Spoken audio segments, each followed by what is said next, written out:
Maulap na ulan. Kung nandito ka sana, siguradong tatawanan mo ang itsura ko ngayon, no? Bawat isa. Xiaofei, bukas mo na ang pinto. Alam kong nandito ka. Huling kalahati na ng buwan ang utang sa upa. Kung hindi mo pa maibibigay bukas, aalis na kami at iiwan ka. Pamana. Sim Xiao Pawn Shop. Ito ay lolo ko.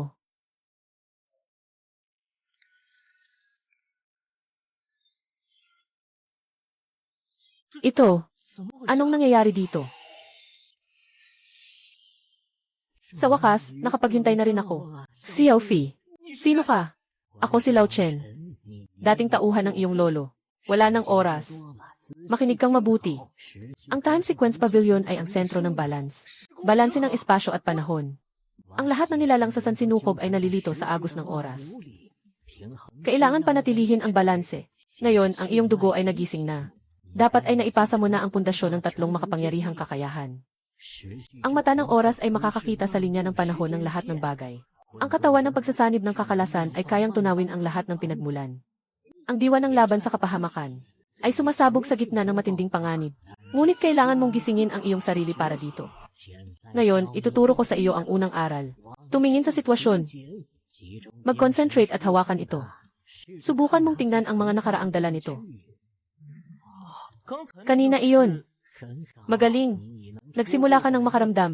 Tandaan, ang misyon ng punong tagapangalaga ng oras ay balansehin, ay pagtubos, at isang mabigat na responsibilidad. Mag-ingat. Mag-ingat sa mga bisita mula sa iba't ibang mundo. May maliit na ulan pa rin. Maliit na ulan. Ang kapatid kong babae.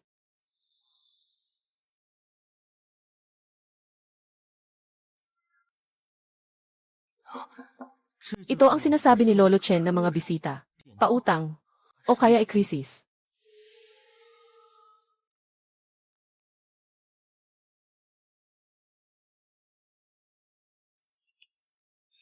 Mga bisita. Pautang sa alaala ng pag-ibig. Palitan ng isang buhay.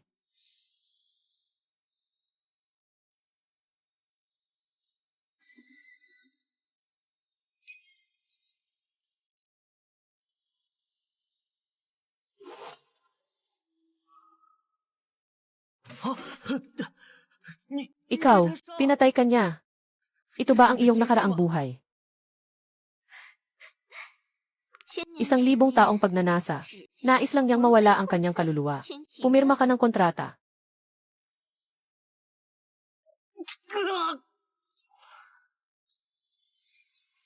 Hindi tama. Kinakain niya ang mga alaala ng pag-ibig upang palakasin ang sarili. Hindi ito paghihiganti, kundi pagpapabango sa mga kaluluwang nagkasala. Nagpa-practice ng masamang kasanayan. Yung mga anino na nakapalibot sa kanyang buntot. Bawat isa ay tahimik na umaatungal. Ini-absorb niya ang kanilang sakit. Kanilang mga mapangarap na pag-iisip. Hindi ito utang na loob. Ito ay isang handog, at ako, ang magiging susunod na sakripisyo. Hindi ka naghahanap ng gantimpala. Nasa gamit mo ang galit na espiritu para mag-aral ng masamang kasanayan. Isang ordinaryong tao lang. Masama ang aking kabutihan. Dahil nalaman na, kunin mo ang iyong mahalagang oras bilang pambayad sa utang.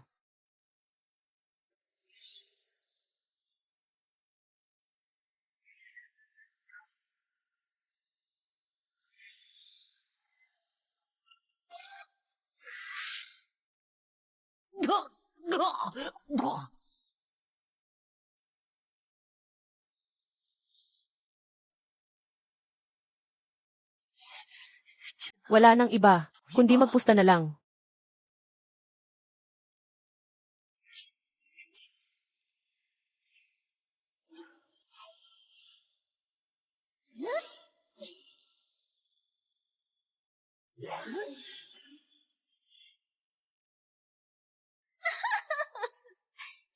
Dumating na ang oras. Bata. Simula.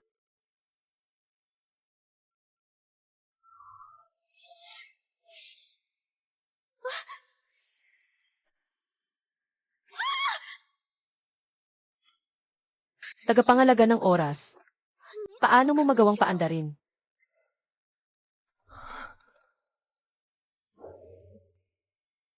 Sa wakas, tunay nang nagising ang mata ng panahon. Ngunit ito ay simula pa lamang. Kinilala ka ng abakos ng oras na iniwan ng Ginoo bilang may-ari. Patunay na ganap ng nagising ang iyong dugo. Maubos na ang aking espiritual na lakas. Kailangan ng matulog. Tandaan mo, nabali na ang balanse. Susunod na ang mga kakaibang pangyayari. Gamitin ang iyong mga mata upang makita. Gamitin ang iyong puso upang magpasya. Sang-ayon ang sukat sa Panginoon. Nagising ang dugo sa ugat. Parang naririnig ko. Isang eksena sa nobela. Pero ang pakiramdam sa kamay. At ang hapdi sa mata. At pati na rin kanina. Ay totoong-totoo at nakakatakot. Ang katangian ng oras. Ay maaaring maipasa. Maaaring si Xiaoyu ay katulad ko rin. Sinasabi bang, sa mundo ng mga bundok at dagat, ito ang sinaunang mundo kung saan nagkakaisa ang lahat ng espiritu, na parang salamin ng mundo ng tao. Minsan ay nagkakasalubong. Sa loob ng mundo, ang mga nilalang ay may ilang pangunahing uri. Si Kirin na naglalakad sa ulap, sa pag-akyat ng phoenix sa apoy. Ang gutom na halimaw ay sumakop sa langit. Ang tusong hayop ay nakangisi. Si Jingwei ay may dalang sanga. Si Gonggong ay sumalpok ng galit sa bundok bushaw. Si Dijang ay walang anyo, nasa kalawakan. Ang pagkawala niya ay dahil sa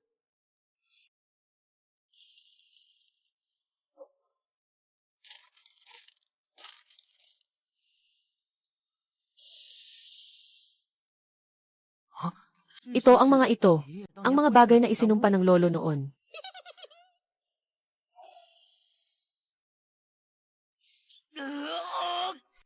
Hihi, napakalinis na daluyan ng oras. Akin na ito, gawing aking kasinungalingan. Ang iyong katotohanan. Walang bayad sa upa. Nagkamali ako, patawarin mo ako. Lahat ito ay pagsubok. Binabati kita sa pagdaan. Peke ito.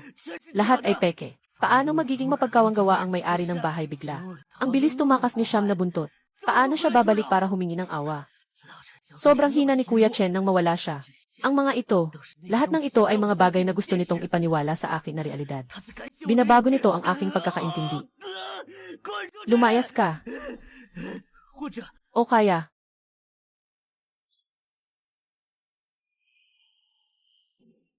pagpapalayain ito. O kaya, pakawalan mo ito. Gawing lakas ko ito. O hayaang ako'y maging isang puppet na puro kasinungalingan lang ang sinasabi. Sabi ni Lolong Chen, mayroon akong katawan na parang chaotic furnace. Kahit ano pa man ang ibig sabihin noon. Ngayon, kailangan ko ng sumugal. Gamitin ang kapangyarihan ng oras. Ilagay lahat.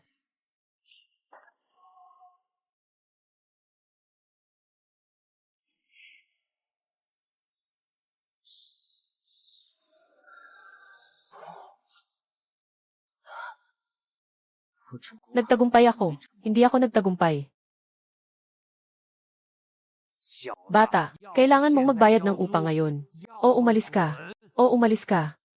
Bukas, dobleng balik. Sige, sige. Magpahinga ka na. Hindi nagmamadali. Ang sinabi ay nagiging pansamantalang katotohanan. Pero ito ay kumakain ng aking lakas at enerhiya.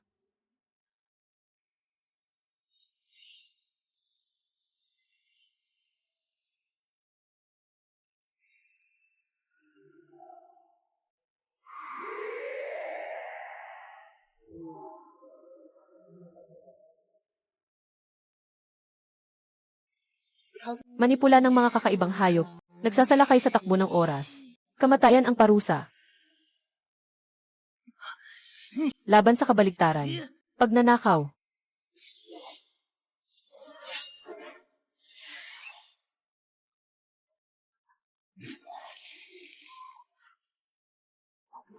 Laban sa kabaligtaran na digmaan. Sino ka ba talaga? Bakit ka ganito? May amoy ng nilalang na masama. Sandali lang, hindi ako isang masamang kulto. Ako ang bagong pangulo ng Tsekula. Pangulo, saan ang patunay? Nasa loob mo ang pinagmulan ng nilalang na masama. Sang-ayon ang ebidensya.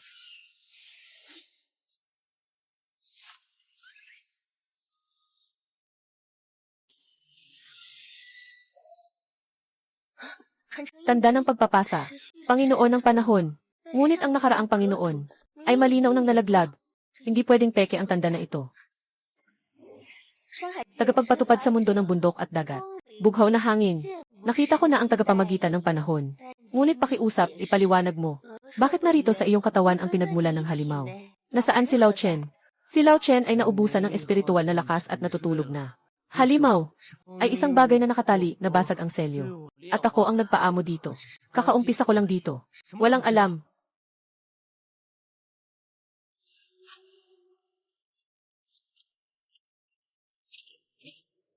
Gutom. Bigyan mo ako ng kakainin. Kahit ano ay pwede.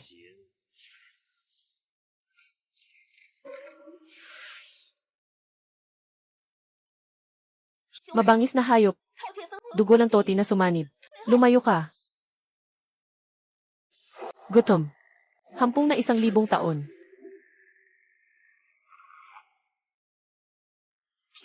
Mag-ingat.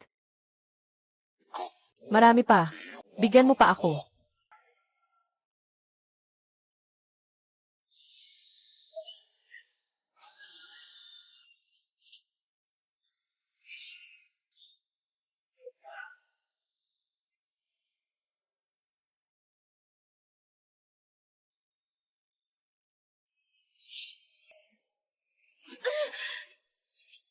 Selyo ng bundok at dagat.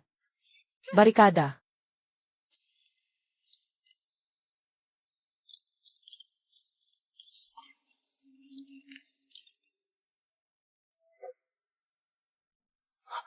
Kanyang timeline. Naghihintay pa rin ang anak niya sa ospital. Kung hindi ko siya aalagaan, mamamatay siya. Ang batang babae na iyon ay talagang mawawala ng pamilya. Pero sabi ni Feng Ling, ang pilit na paghihiwalay ay magpapasira ng kanyang kaluluwa. Ang aking Chaos Furnace ay kayang tunawin ang enerhiya. Pwede kaya nitong baliktarin at lunukin ang kaluluwa ng taoti. Taya ba? Manalo sa taya. Makasagip ng 2 tao. Matalo sa taya. Naghahanap ka ba ng kamatayan? Kapag lumapit, sabay kayong lulunurin. Ang aking pugon, kayang tunawin ang enerhiya. Tayain kaya nitong baliktarin at lunukin ang bahagi ng ganitong kasakiman. Ikaw, ibigay mo sa akin. Lumabas ka. Kapangyarihan ng oras. Naglakas loob kang manghimasok sa kapangyarihan ng pagsipsip.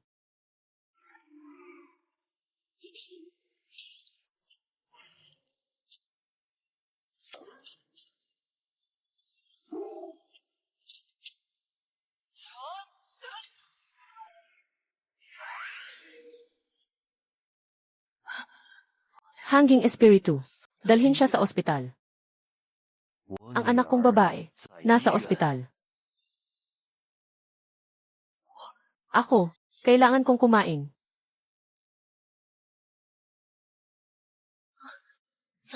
Nagsimula na ang pagbawi ng masasamang espiritu.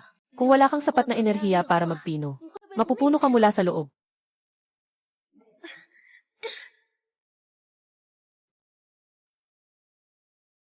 Dugo ng espiritu ng bundok at dagat. Maaaring pansamantala itong mapigilan. Ngunit ang tunay na problema ay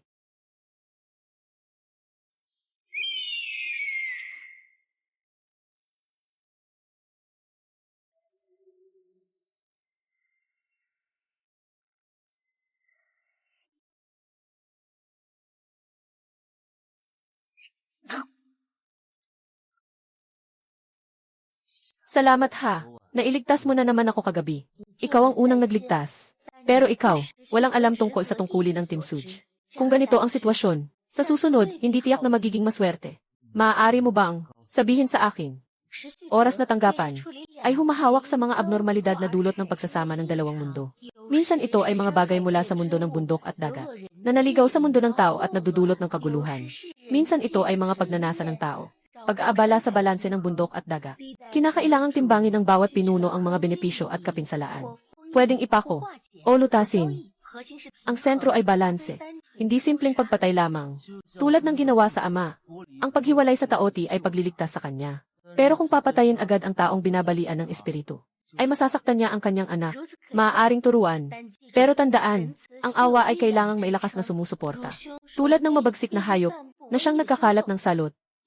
Si DJ ang namamahala sa espasyo. Ang kanyang teritoryo ay isang magulong labirinto. Si Gonggong ay isang sinaunang Diyos na galit na bumangga sa bundok Buzhao. Lahat ng ito ay maaari mong makaharap balang araw. Ang mundo ng bundok at dagat. Iyon pala ay totoong umiiral na ibang mundo. Noon si Lolo ay nakikisalamuha rin sa mga bagay na ito. Balance, Hindi ito simpleng tama o mali, kundi kailangang timbangin ang bawat kahihinatnan ng pagpili.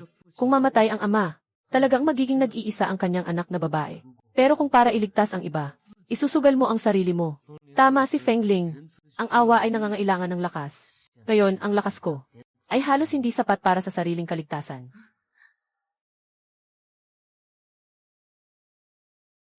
Tingnan mo, ito ang buhay ng mga ordinaryong tao sa ating mundo.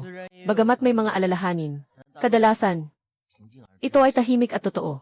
Kumpara sa malupit na kalakaran ng kalikasan, talagang malaki ang pagkakaiba. Ang gusto mong pangalagaan ay ito. O kahit isa lamang dito. Iniwan ni Lolo ang timsa ng panahon. Sinabi sa akin ni Mang Chen ang responsibilidad. Sa tingin ko, ang pangalagaan ang karaniwang ito. Marahil dito nakasalalay ang kahulugan. May malakas na pag-ugong ng espasyo at oras. At may malalim na kalungkutan at pagnanasa. 3 araw na, ang mga pumasok ay parang mabagal ang galaw. Paglabas, tila nagmukhang ilang taon na ang nakalipas. Ito ay si Jingwei. Ang pagnanasa na punan ang dagat, ay nagdulot ng kakaibang punto dito. Kailangan nating pumasok at tingnan.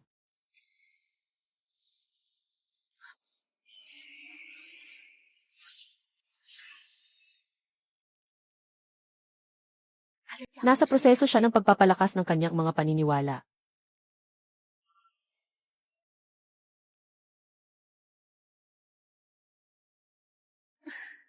Hindi pwede. Kung ganito ang mangyayari, ang daungan ay maaalis mula sa linya ng panahon. Magiging nakulong sa sandaling ito magpakailanman.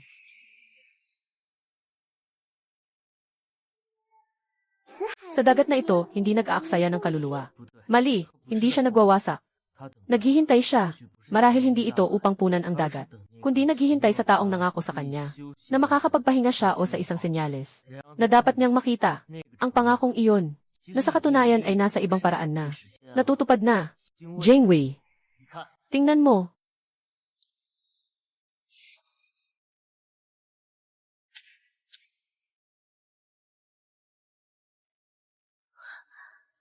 Pagka-obsessed, nabura na.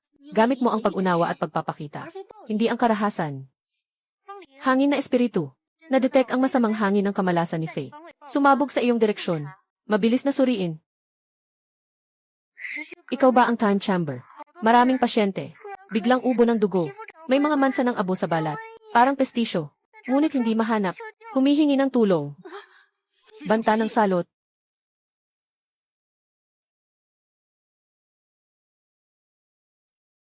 Aking apo na si Xiaoya.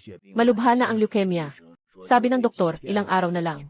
Pakiusap, ipagkaloob mo ang natitirang 10 taon ng aking buhay. 20 taon, palitan ang kanyang kalusugan. Kahit na makabuhay ng ilang taon pa.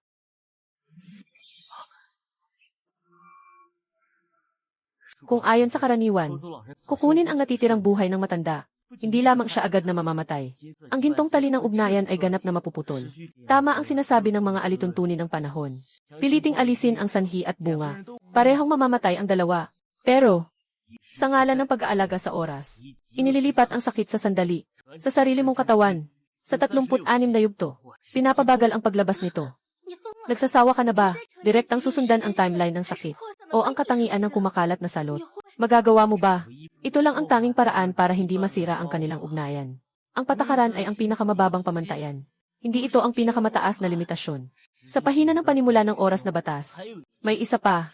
Kung makakita ka ng paghihirap ngunit walang pakialam. Ano ang silbi ng paghawak sa kapangyarihan ng panahon?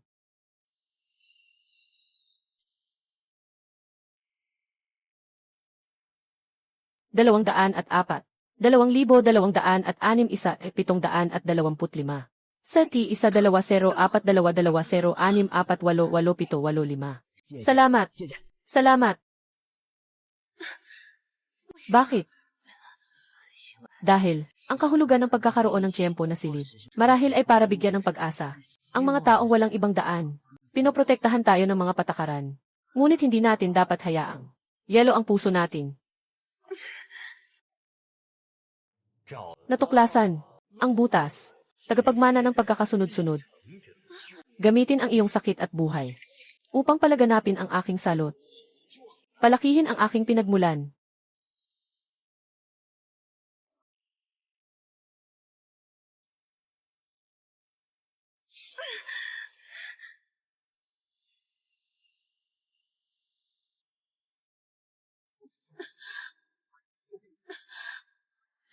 Sobrang laki ng saklaw. Hindi matanggal ang pinagmulan. Ang network na ito ay sisipsipin ang buhay ng buong lungsod.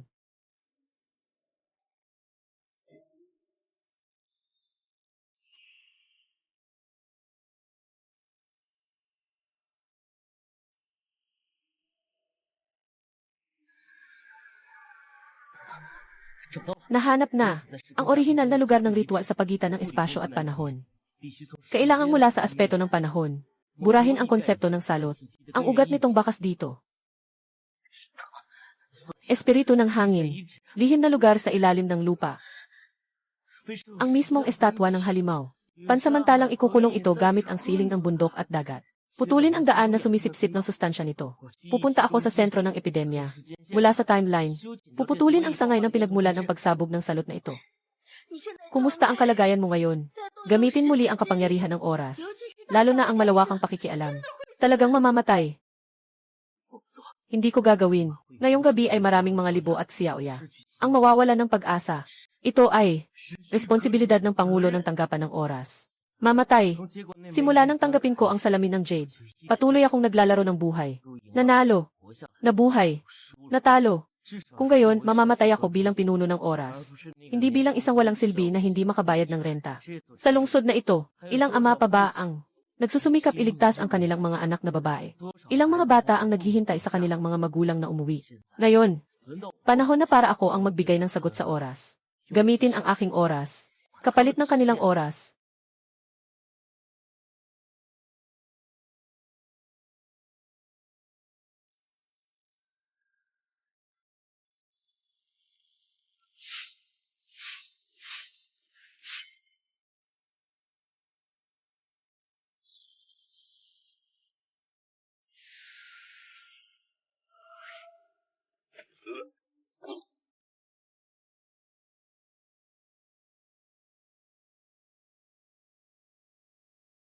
Yung taong iyon, naghihintay siyang tumanda.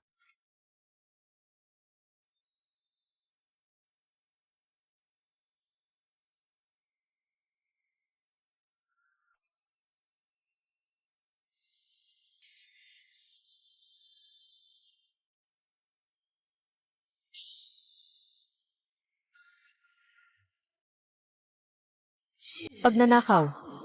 Kabaligtaran. Pandemic. Kapag nagsusunog.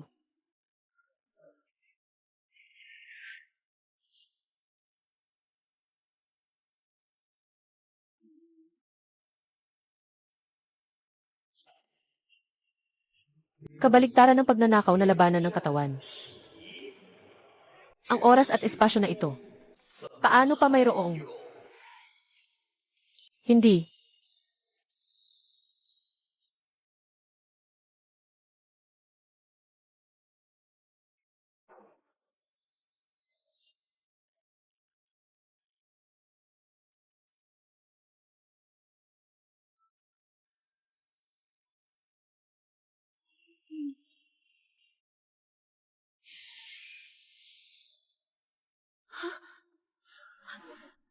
Buhay.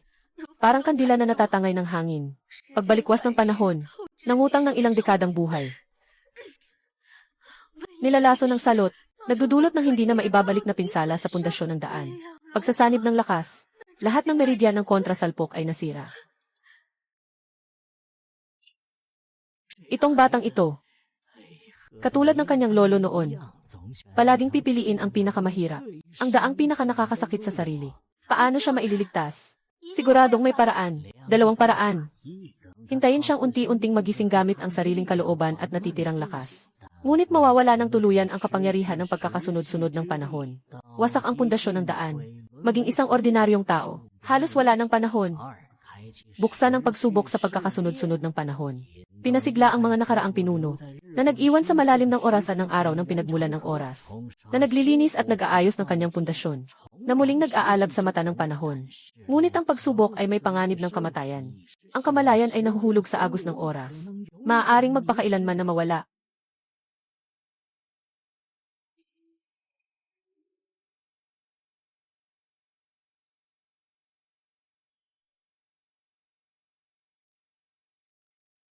Xiaofi, pumili ka. Kahit anong landas ang piliin mo. Ngayon, hindi na kita iiwan mag-isa sa harap nito.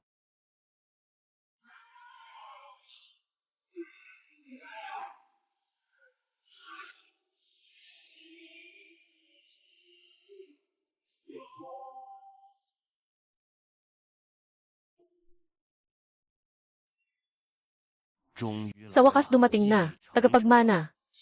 Tanggapin.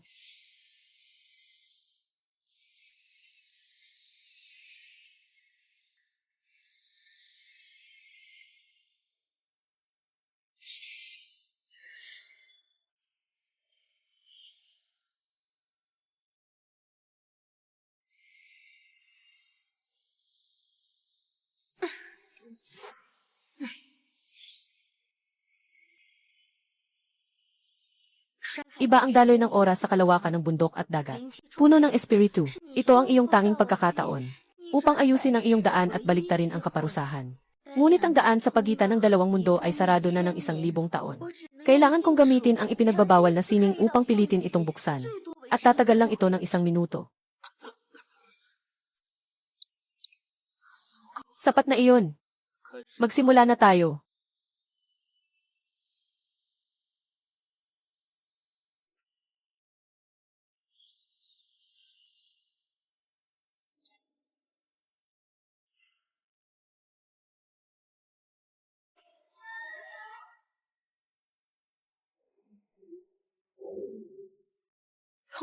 Nakatatag na ang daan.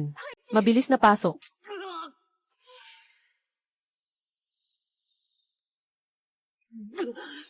Hindi maganda.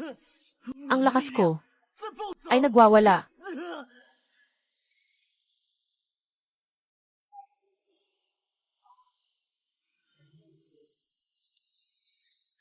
Hawakan mo ako.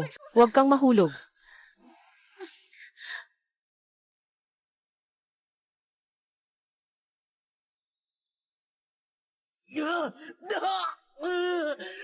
Ganap na nalihis ang koordinado. Saan tayo mahulog?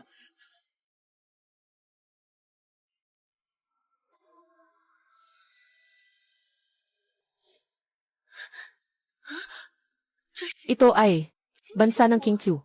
Pinakamaling lugar na dapat puntahan. Kingqiu Pambansang Illusion Array. Misteryo ng Libong Peach. Pumasok tayo sa hangganan. Agad tayong na-detect ng array.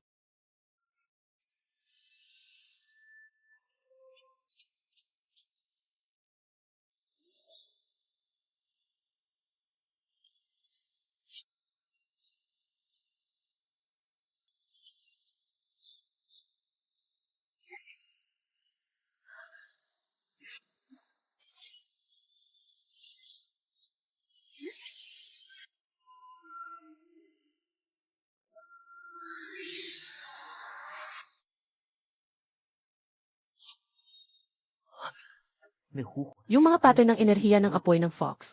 Kasing pinagmulan ng siyam na buntot na nag-atake sa akin sa mundo ng mga tao dati. Pareho. Halos magkapareho. Ang pinuno ng rebelding grupo ay si Chaybay. Mukhang, nag-iwan siya ng isang bahagi ng kaluluwa sa mundo ng mga tao para gumawa ng masama. Samantala, ang pangunahing katawan ay tahimik na bumalik. Naghahanap ng pagkakataon na agawin ang trono ng Kingqiu. Hahaha. Munting dalaga. Mabuting isuko mo ang 1,000 taong luma na jade ng prinsipe ng kaharian.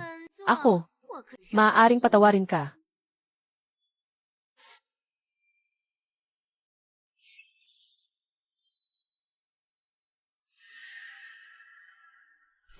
Wine Spirit, sa direksyon ng alas 3, sa ilalim ng kambal na peach tree, sa ibabaw ang 2 ulap na hugis bulaklak, sa kaliwa, sa likod, 7 hakbang, yung pulang kristal na bato, yun ang 3 pangunahing punto.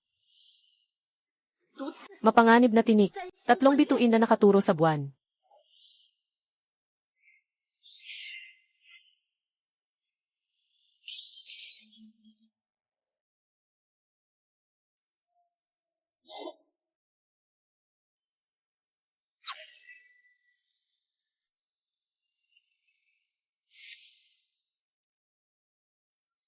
Ang 12 prinsesa ng Kingqiu, si Baili. Maraming salamat sa inyong dalawa sa pagtulong. Ito ang aking tanda mula sa Kingqiu. 1,000 taong lobo na jade. Magdudulot ito ng kapanatagan ng puso at isipan. Magpapalakas sa espiritu. Magpapaginhawa sa salungat na enerhiya. Makakatulong ito sa iyong kasalukuyang kalagayan. Mangyaring tanggapin mo ito.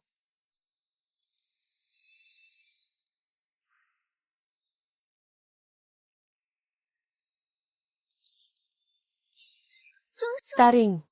Halimaw na nagbabantay sa hangganan ng Zongshan. Bakit biglang umatake sa King Q?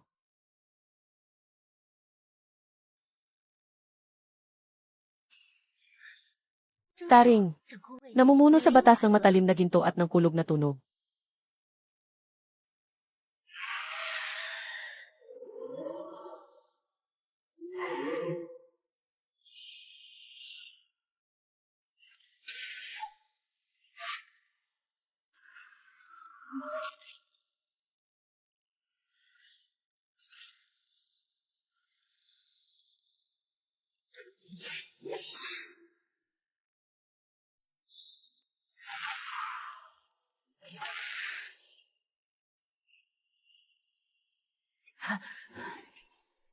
Ang bilis niya.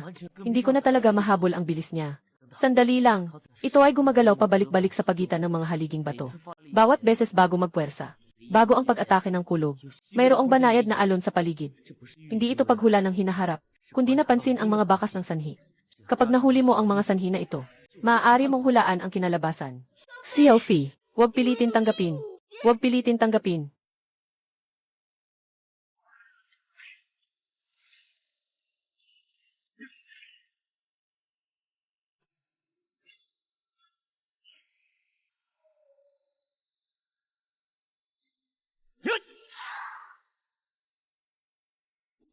Ang batas ng matulis na metal, di matitinag na matalim na konsepto. Tinatanggap ko na. Tagapagmana ng panahon. Laban sa kalaban sa panahon. At mayroon pang mga mata na nakikita ang kabulaanan. Ikaw, karapat dapat ka.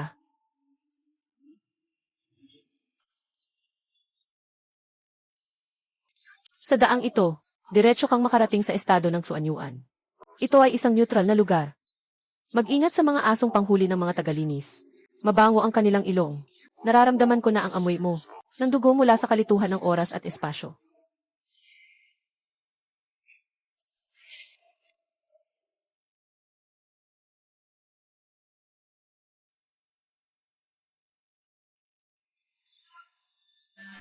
Dito, ay sadyang pinagsasama-sama ang lahat ng alamat at pantasya. Ang bansa ng Suanyuan mula pa noong unang panahon ay neutral. May ilang sinaunang nilalang na nagtatag ng kasunduan upang magbantay. Ipinagbabawal ang anumang uri ng alitan. Dito tayo pansamantalang makakabrete. Magdagdag ng mga suplay. Magtanong din tungkol sa balita.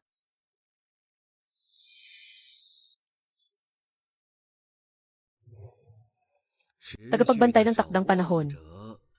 Matagal nang naghihintay ang matanda. Kilala mo ba ang pirasong ito? Ang star chart na ito ay, higit pa sa pagkakakilala, ang star chart na ito, sa iyong mga piraso sa aking bisig. Isang pares ng mga beacon sa oras at espasyo. Nakabilang sa ahensya ng pamamahala ng panahon, na ginagamit upang, sa walang katapusang oras at espasyo, magposisyon at maghatid ng babala. Ahensya ng pamamahala ng panahon, na hindi lang basta nagbabantay sa balanse ng timeline. Isang alamat na organisasyon ba iyon? Sinasabing, matagal na silang lampas sa mundong ito. 300 taon na ang nakalipas. Aktibo pa sila sa maraming mundo. Binabantayan ang mga malalaking anomalya sa oras. Hanggang sa misteryosong pagkawala ng Panginoon ng oras. At pagkuha ng kapangyarihan ng fraksyon ng mga tagalinis. Ngayon ang ahensya ng pamamahala. Hindi na nila pinapanatili ang balanse. Tanging pinaputol lang nila ang mga bagay na itinuturing nilang hindi stable na salig. Katulad mo, bata pang kapangyarihan ng panahon. Bigla ang tagapagmana. Bagamat sirang ang bituin. Ngunit ang pangunahing funksyon ng babala ay nananatili pa rin. Kaya nitong maramdaman at markahan ang mga alon ng pagsubaybay ng scavenger. Kunin mo. Umalis ka agad sa kaharian ng Suanyuan. Ang mga tao nila ay nakalusot na.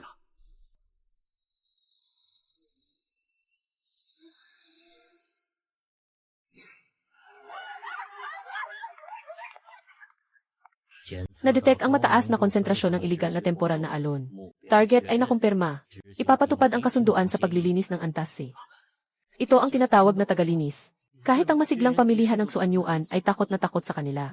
Totoo ang sinabi ng nagtitinda. Hindi ako pwedeng saktan ang mga tao dito. Doon. ay ang hangganan ng teritoryo ni Dijang. Labirinto ng espasyo. Madaling pumasok. Mahirap lumabas.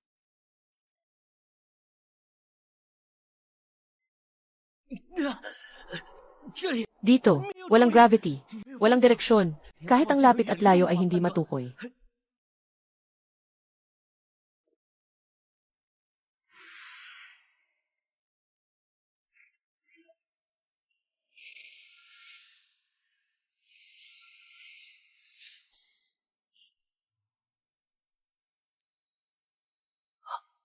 Ang espasyo mismo ay gumagalaw sa oras.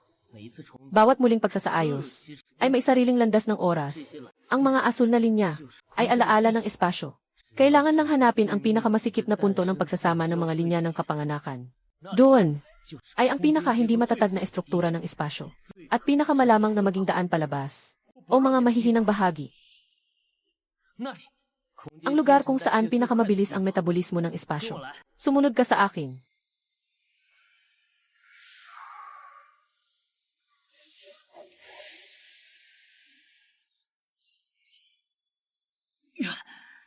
Ginoong Dijayang, hindi ko sinasadyang lapastanganin ang iyong teritoryo. Ako po si Xiaofi. Humihingi ng daan. Sa hinaharap ay may kabayaran.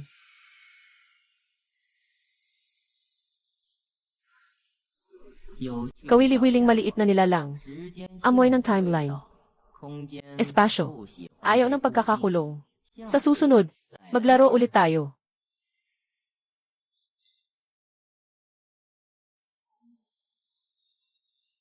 Iyon ay templo ng astrologo ng kaharian ng Guxian. Ang mataas na pari na si Guxian ay may kakayahang sumilip sa sinulid ng kapalaran. Marahil makakatulong siya sa iyo na mas malinaw na makita ang daraanan at makaiwas sa paghahabol ng mga scavenger.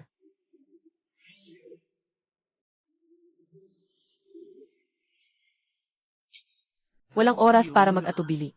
Nakahabol na sila. Umakyat tayo sa bundok. Maglakas loob kang tumaya.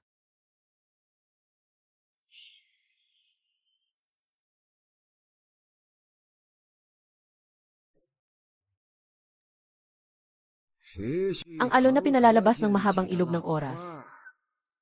Isang dayuhang lumabas sa labirintong ng espasyo. Hawak niya ang biyaya ng Fox Tribe. Tatak ng mabagsik na hayop. Paghuli ng mga tagapaglinis. At isang bahagyang liwanag mula sa dulo ng panahon. Isang hiling na tugon. Matanda na ako. Matagal na akong naghihintay.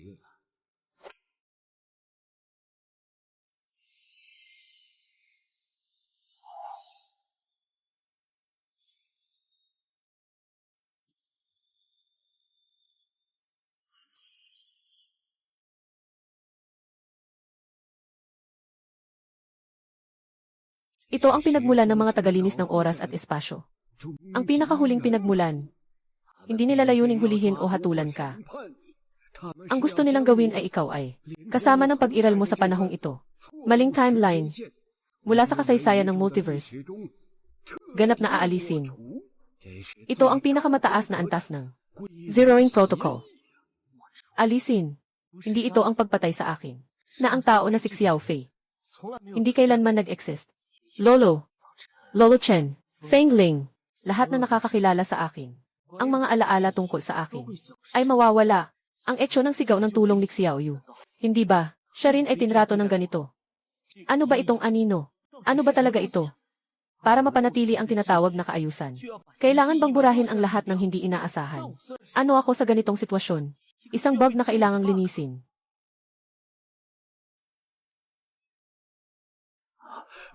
Tumakbo ka na. Hindi sila mga tagahanap buhay sa panahong ito. Sila ay mula sa dulo ng panahon. Bumabalik sa kabaligtaran ng takbo ng oras. Tagalinis ng espasyo at oras. Ang iyong pag-iral mismo ay sumasalungat sa kanilang pinangangalagaan. Ang pangunahing batas. Pumunta sa Zongshan. Hanapin ang anak ng liwanag ng kandila. Itong kabibe. Makakapagdepensa ito sa iyo minsan. Sa paningin ng nakamamatay na kapalaran, tumakbo ka.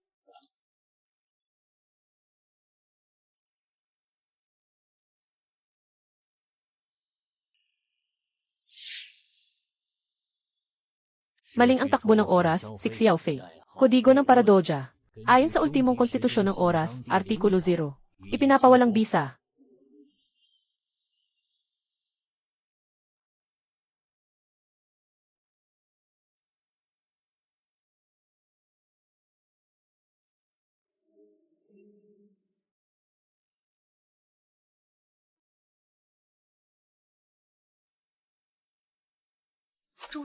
Songshan. Binuksan ng zulong ang mga mata para sa araw. Isinasara ang mga mata para sa gabi. Pumasok tayo sa direktang teritoryo ng Diyos. Narito ang mga batas ng espasyo at oras. Pumapagitna ang kanyang tibok ng puso.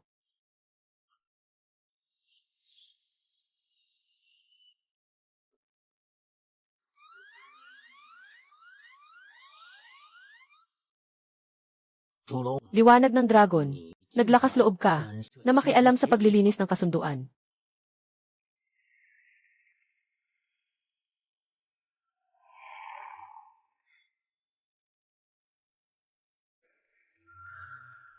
Binhi ng panahon. Sangay ng pagsalungat.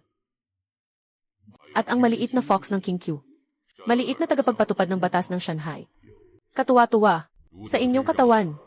May bakas ng dating kaibigan. At may mga bagay na hindi ko nagugustuhan. Ang amoy ng mga tagalinis. Kuya Candles. Ako'y hinahabol ng mga tagalinis ng panahon.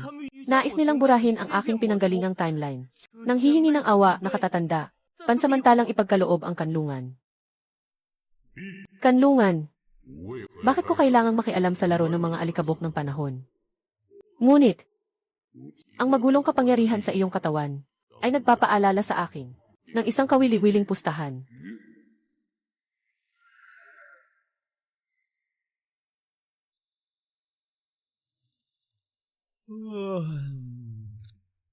Amang-ama, matutulog pa lang ako ng mahigit 800 taon. Nanonood ng masarap na panaginip. Paalis siya mula sa Zongshan para makita ang kasalukuyang mundo. Bilang kapalit, bilang palitan, naaabala ko ang 3 araw na marka ng oras mo. Hayaan mong malito pansamantala ang mga asong panghuli ng mga tagapaglinis. Ngunit paalalahanan ka. Sa bahagi ng bundok ng Anino, nananahan ang lason, na pinupuno ng lason, ng isang kopya ni Xiangliu. Kung mamatay ka doon, ito ang nararapat na kapalaran mo. Ang kasunduan sa sugal ay walang bisa. Si Xiangliu, oh. Yung lason niya, kahit ang oras at espasyo ay kayang sirain at gawing butas. Sigurado kayo na pupunta. Walang mas magandang daan pa. Hindi susuko ang tagalinis. Kami, kailangan nating magmadali para lumakas.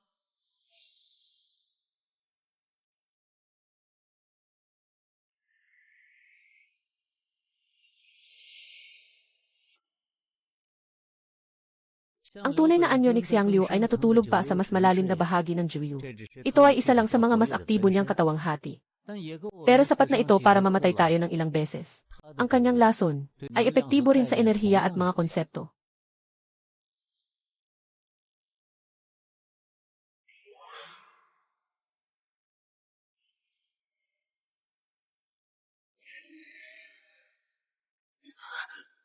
Hindi pwede. Masyadong marami at magulo ang mga katangian. Sobrang bigat na. Ang katawan at kaluluwa ay unti-unting nilalason.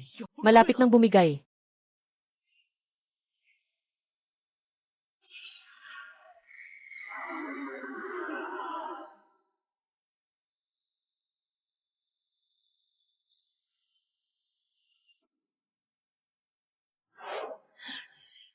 Alin ang pipiliin?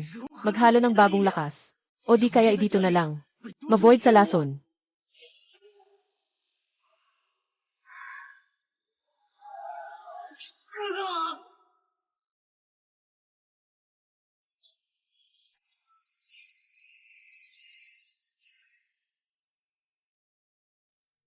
Ito ay ang simula ng pinagmulan ng liwanag at dilim. Isang ordinaryong tao. Paano pwedeng mangyari iyon? Hindi pwedeng mangyari.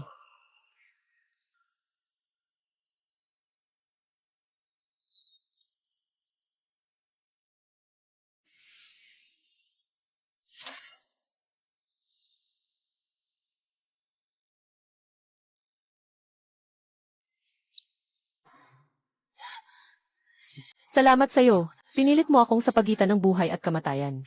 Nahawakan ko ang buntot ng ikalimang batas. Pagkawasak, ang sukdulan ng pagtutunggali at pagkakaisa ng liwanag at dilim. Pagtanggal sa batayan ng pag-iral.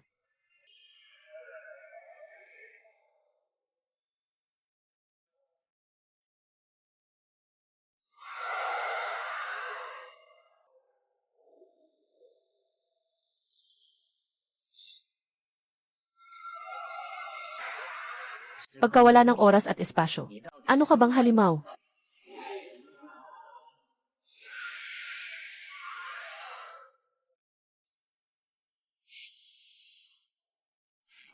Pagsalungat ng pinagmulan ng liwanag at dilim. Dagdag pa ang mga sugat mula sa oras. Panganib ng paglamon ng gutom. Nananatiling salot, at mayroon pang labanan ng sapilitang pagsasani. Ang kanyang katawan at kaluluwa ay umabot na sa limitasyon. Hindi na niya kakayanin ng isang oras pa. Tiyak! May paraan talaga. Kahoy ng kabibe. Kahoy ng kabibe na ibinigay ni Wuxian.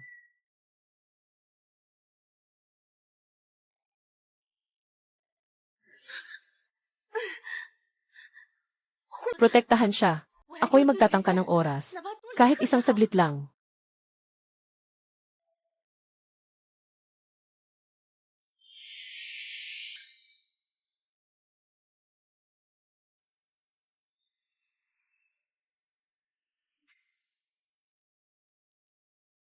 Ito ay, hindi sinasadyang pagkuha ng buhay sa pamamagitan ng daloy ng oras. Inuubos niya ang oras ng mga halaman at puno para mapanumbalik ang sarili. Ngunit ito ay magdudulot ng tuluyang pagkamatay ng buhay sa lupaing ito. Magdudulot ito ng malaki at hindi maiiwasang sanhi at bunga.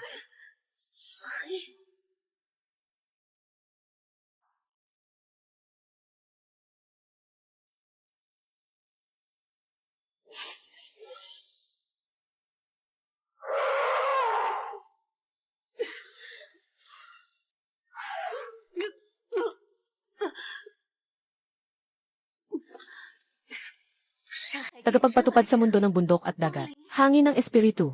Ngayon, alam ang kamatayan. Hindi alam ang umatras.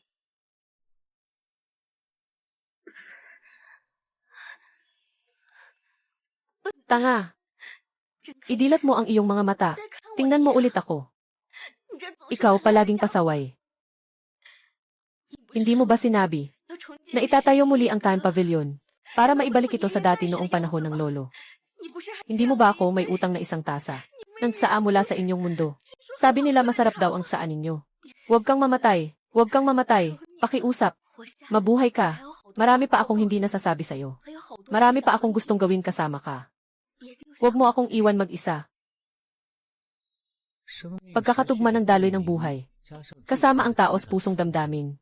Marahil, may isang pag-asa. Hangin espiritu. Parang, napanaginipan ko. Ang saan na ginawa mo. Ang lasa. Tiyak na mapait.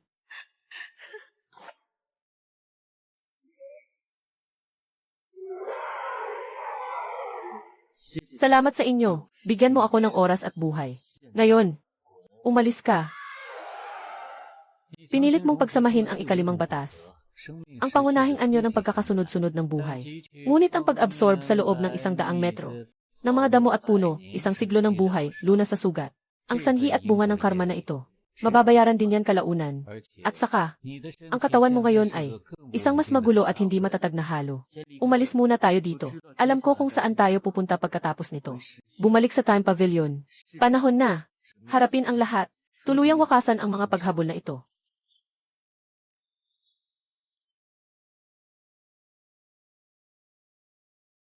Ang espiritu ng mundo ng bundok at dagat ay magulo. Ito ang daloy ng oras doon, na naiiba sa ugat ng mundong ito. At ito rin ang tanging pag-asa para ayusin ang iyong daan. Kailangan kong sunugin ang 3 bahagi ng aking pinagmula ng dugo, para pilitin ang pagbukas ng bitak, at maaari itong tumagal ng 1 minuto lamang. Pagpasok mo, maaaring ang magulong lakas sa loob ng iyong katawan. Maaaring tuluyang mawalan ng kontrol. O kaya naman, ay pagkakataon ko upang tunay na pagsamahin ang mga ito. Alam ko ang panganib. Wind Spirit, mula sa King Q. Pumunta tayo sa Xuanyuan. Mula sa Zhongshan hanggang sa Wuxianguo. Sa bawat pagkakataon ng kawalang pag-asa. Hindi ba't ito ay isang sugal? Kung mananalo tayo, mas malapit tayo sa katotohanan. Kung matatalo tayo, Kaya naming tumaya. Dahil, hindi na ako nag-iisa. Ang sigaw ng tulong ni Xiaoyu, ang katotohanan ng Shiksuj, at ang mga scavenger na itinuturing kaming mali, na gustong burahin kami. Naghihintay sa kabilang dulo ng Mountain Sea Realm. Ang daang ito, kailangang tahakin. Minsang sinabi ng ama, ang kaguluhan sa oras at espasyo ay parang dagat. Ang mga punto ng kawit ay parang bangka. Ang landas na pilit ninyong binubuksan ay madaling mahuli ng mga abnormal na puntos ng grabitasyon. Halimbawa, napakamagulo ng lakas o lugar ng matinding emosyonal na pagsabog. Ngayon, ikaw ay isang naglalakad na pinagmumulan ng kaguluhan. Mas mabuting maghanda ka sa isip. Maaaring hindi maganda ang resulta. Hindi ito masyadong kaaya-aya. Ito ay ang aking jade ng King Q. Bagaman hindi kasing halaga ng mga kayamanan ng mga ate. Kung sakaling may panganib, ipapasok ko ang espiritual na lakas. Maaaring makaramdam ako ng kakaiba at magbibigay ng kaunting direksyon para sa inyo. Takot at kaunti pa. Ngunit higit pa rito, ito ay isang kamalayan na kinakailangang umusad. Iniwan ng lolo ang templo ng oras. Si Lao Chen ay nagbabantay bilang espiritu. Muling nakipagsama ang espiritu ng hangin. Si Ming at Baili ay nagbigay ng tulong. Lahat ng ito ay hindi para ako manatili sa aking lugar. Mundo ng bundok at dagat. Kahit gaano ito kadelikado, ito ang larangan na kailangan kong tahakin. Upang ayusin ang nabasag na katawan na ito. Upang makuha ang magulong kapangyarihan na ito. At iligtas ang mga taong dapat iligtas. At bayaran ang mga utang na dapat bayaran. Simulan na, hangin espiritu. Wala na tayong oras.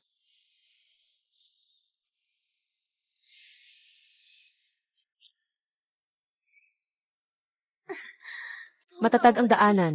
Xiaofi, bilis. Peklat ito. Hinihigop nito ang kaguluhan. Ang abnormalidad na sinabi ni Ming. Tayo mismo iyon. Hindi na kontrolado ang koordinada. Hawakan mo ng mahigpit. Bata, kontrolin mo ang lakas mo. Kung hindi, mahuhulog tayo sa pinakamatinding gulo. Maaaring yung lungganik Xiang Liu. O mas masama pa. Sobrang problema ito. Sundan mo ng mahigpit.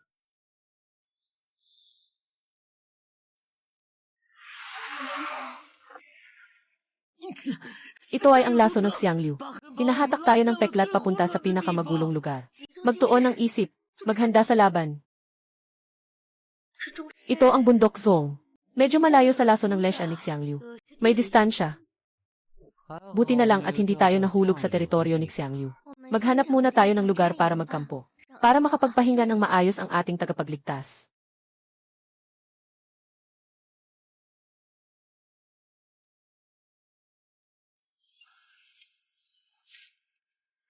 Nagpapalabas ito ng magulong alon ng oras. Ang mga bagay na malapit dito ay nagkakaroon ng maling pakiramdam ng oras. Minsan ay bigla ang bumibilis o umaatras ang oras. Hindi ito sugat. Mas parang isang punto ng espasyo-oras na nakakabit sa katawan.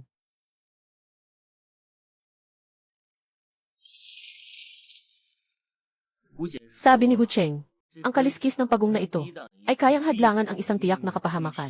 Sa huling sandali, tila pinagsama-sama nito ang mga naglalabang bata sa loob ko at piniga sa iisang punto. Kaya nabuo ang kakaibang peklat na ito. Ngayon ito ay parang isang buhay na tagapag-ayos ng mga batas. Ngunit parang isang gahaman na halimaw din, na patuloy na nangangailangan ng enerhiya. Si Wuxian ay nabanggit ang Mount Buzhao. Posible ba, ang galit na nasa peklat na iyon ay ang hangaring sirain ang lahat, ay may kaugnayan doon? Hindi, kulang pa ang impormasyon ngayon. Unahin nating kontrolin ito. Panatilihin ang katatagan. Pansamantalang balanse lamang ito. 5 batas, napilit na pinagsama, gamit ang sugat na ito bilang balangkas. Pinag-iisa niya ito, at umaasa rin dito. Kailangan kong mas tumpak na kontrolin ito. Alamin ang kanyang gana, at ang kanyang ugali. Kung hindi, sa susunod na laban, biglang mawawala ang kontrol nito. Parang nararamdaman ko, ang hangganan ng liwanag at dilim. Ang mga kulubong ng oras. Naglalakad sa dilim. Kailan mo natutunan ang batas ng anino? Hindi ito batas ng dilim. Ito ay ang pagkakaiba ng oras sa anino. Ang liwanag ay lumilikha ng liwanag at dilim. Ang daloy ng oras sa hangganan ng liwanag at dilim ay mayroong napakaliit na pagkakaiba. Kumpara sa lugar na natatamaan ng liwanag, ginamit ko lamang ang mata ng panahon upang palakihin ito. At ginamit ang pagkakaibang ito. Sa mga ugat ng anino, pinalakas nito ang aking paggalaw. At, parang kaya kong bahagyang maapektuhan ang mga tiklop ng oras na ito.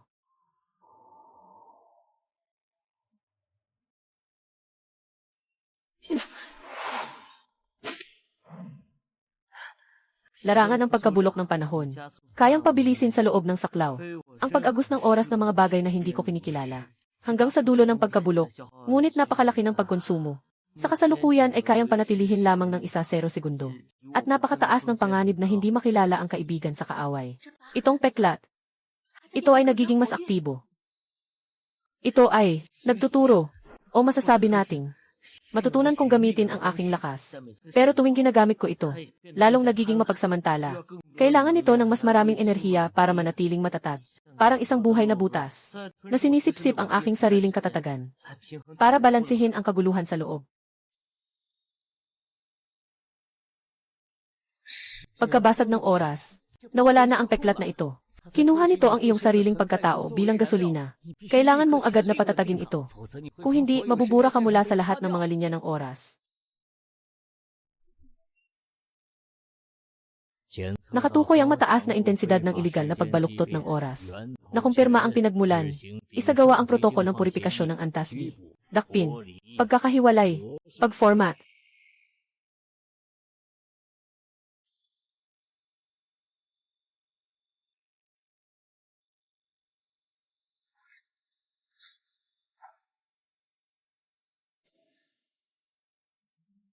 Ang kanilang paggamit ng oras, parang sinusukat ng isang panukat. Standard. Ngunit dahil dito, walang bahid, ang aking paraan sa labas, sa pamamagitan ng intuwisyon, at bigla ang pagputok ng kakayahan sa aktwal na laban, ay ganap na napigilan. Maling taktika bilang 7. Bulag na pag-asa sa bagong nakuha, hindi matatag at delikadong kakayahan. Pagsasawalang bahala sa pangunahing katatagan ng espasyo at oras. Itala ang kahinaan. Mababa ang antas ng pagsasanib ng mga batas. Mahina ang kontrol. Tumaas ang panganib ng target. Ipasok sa walang hanggang koridor. Isagawa ang malalim na paglilinis ng oras na sobra. Kasabay ng paunang pagproseso ng pagformat ng kamalayan.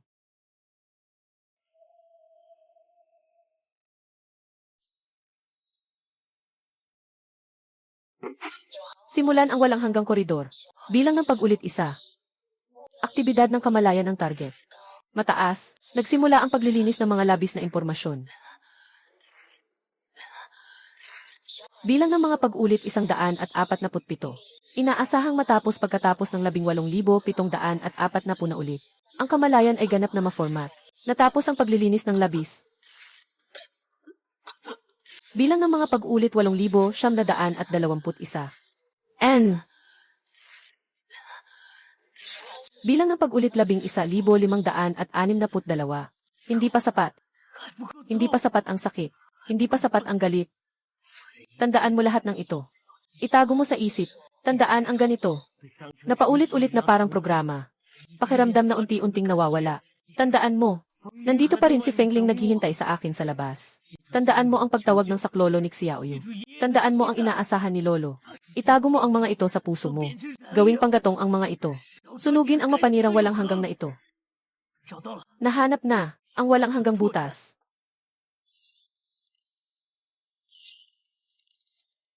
Bilang ng ulit ng ikot, 18,739. Ako ang may kontrol sa aking buhay. Hindi ito nasa kapalaran. Hindi rin sa inyo na mga tagapagbantay ng oras na naglalaro. Ibigay mo sa akin. Sira!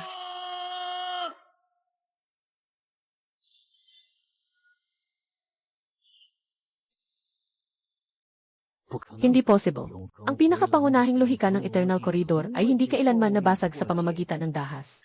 Maliban kung ang bigat ng iyong oras ay hindi pangkaraniwang lumago sa loob ng siklo.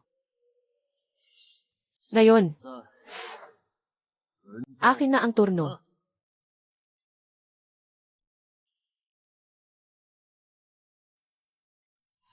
Ang kanilang taktika, parang aklat aralin. Tumpak pero istrikto. Magulo ang aking lakas. Pero dahil magulo, walang tiyak na pattern. Batas ng matalim na bakal. Pinapatigas ang aking suntok. Kronolohiya ng buhay. Hayaan mo akong makagawa ng maling atake para sa paggamot. Ang pagkakaiba ng oras sa anino ay nagpapahintulot sa akin na magtago. Mata ng kronolohiya. Nakikita ang kanilang ritmo. Gumagamit sila ng pamantayan. Laban sa pamantayan. Ngunit hindi ako ang tamang sagot. Ako ang labis na mahirap na tanong. Real-time na pag-update ng taktikal na pagsusuri. Target 6 Xiaofi. Antas ng panganib mula pataas. Tumalon sa mababang iw. Datos ng laban. Mga katangian ng batas. Profile ng personalidad. Na-i-upload na sa sentral na database. Listahan ng buong paglilinis ng ahensya ng pamamahala ng oras. Numero 7,431. Kodigo. Pagbabago ng oras. Prioridad ng pagpapatupad. Mabilis. Pagbabago ng oras. Paradox. Ito ang paratang at pangalan na ibinigay ninyo sa akin. Pahalagahan mo ang alias na ito. Sa susunod na pagdating, hindi na ito ang level cleanup team. Level keys na sila. Sila ang humahawak sa level is na mga target. Hindi sila nag-iiwan ng buhay na saksi. Hindi rin kita bibigyan ng pagkakataong mag one-on-one. Mag-ingat ka. Paalam. Suko na ako. Pasensya na. Ito ang warrant ng paghahanap sa buong mundo. Dugo ng katarungan. Simula ngayon, lahat ng mga kaalyado ng ahensya ng pamamahala ng oras, na kontrolado o nakikipagtulungan sa mga kaganapan, ay ituturing kang pinakamataas na prioridad na kaaway. Ang tatak na ito ay ang parola. Linisin. Linisin ang lahat. Paghahanap sa mga tagapagsalita. Pambansang paghahanap sa lahat ng mundo. Talagang pinahahalagahan mo ako. Ang tor na iyon ay ang pugad ba ng anino ng kaayusan? Nakaharap ba si Xiaoyu doon? Antas ifi na koponan ng paglilinis. Paghahabol sa lahat ng mundo. Lumalapit ang makitid na landas. Nagiging mas malinaw na. Hindi ako makakapigil. Lalo na hindi ako makapag-atras. Lolo, Ginoong Chen, Feng Ling, Xiaoyu, at yung mga katulad nila Libo at Xiaoya. Mga taong nais lang ng payapang buhay. Kung ang aking pagiging isang pagbabago ay para yumanig sa tor na iyon. Kung ganoon, tatanggapin ko ang tatak na ito. Hindi na ito tanda ng paghahanap, kundi isang sagisag ng aking digmaan.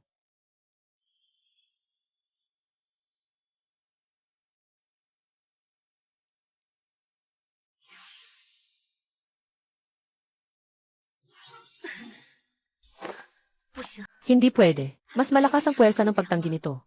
Hindi ito sugat. Xiaofi, mas mukhang isang puwersa ng maraming pangunahing salungatan. Napinilit ng isang labis na marahas na puwersa. Napinilit na i-forge. Na magkasama. Isang nabuo at matatag na estruktura ng depekto. Nararamdaman ko, may naglalaban sa loob. Ang lakas ng aking sariling oras. Sibol ng oras ng buhay. Parang mula pa noong pasimula ng kalikasan. Isang galit na puno ng pagkawasak at muling pagbuo. Nagkakagulo sila sa isa't isa. Muling nakulong sa isang uri ng mapang-aping balangkas. Hindi pinapayagang sumabog ng tuluyan. Noong nakaraan, sa harap ng nakababatang nilalang na iyon, ang galit na ito ang sumabog. Parang pinrotektahan ako. Pero nag-iwan din ito ng isang bagay. Ngayon ay nandito na. Isa itong bilangguan. Para pigilan ang kapangyarihang mawalan ng kontrol. At isa ring pugon. Na patuloy na naglalagablab. Na muling humuhubog sa aking katawan. Hindi ko ito kayang paalisin. Ang kaya ko lang, ay subukang pagbigyan silang magkasundo. Anong kapangyarihan ito? Na gano'n ang katanda, gano'n ang kasensilyo, gano'n ang galit, parang dinadala ang bigat ng buong langit na bumagsak. Iniligtas niya ako.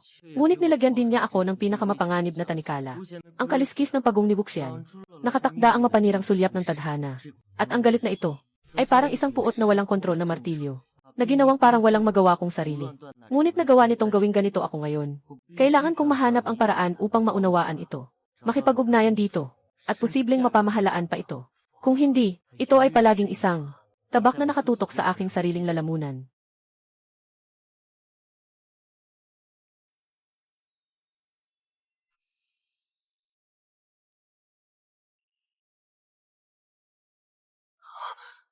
Ano ito? Na lugar? Pinagmulan ng oras. O hindi. Bilangguan. Mali. Hindi normal. Paradoyang temporal. Pagtukoy at pagkumpirma. Isagawa ang protokol ng paglilinis. Burahin ang pag-iral. Hindi. Hindi ako pwedeng mawala dito. Mayroon pa akong mga kailangang gawin. Mayroon pang tao na naghihintay sa akin.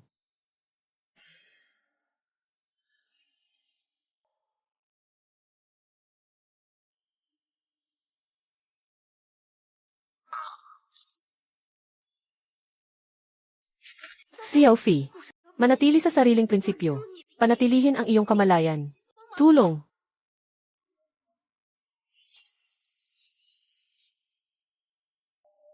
Ilagang kanluran.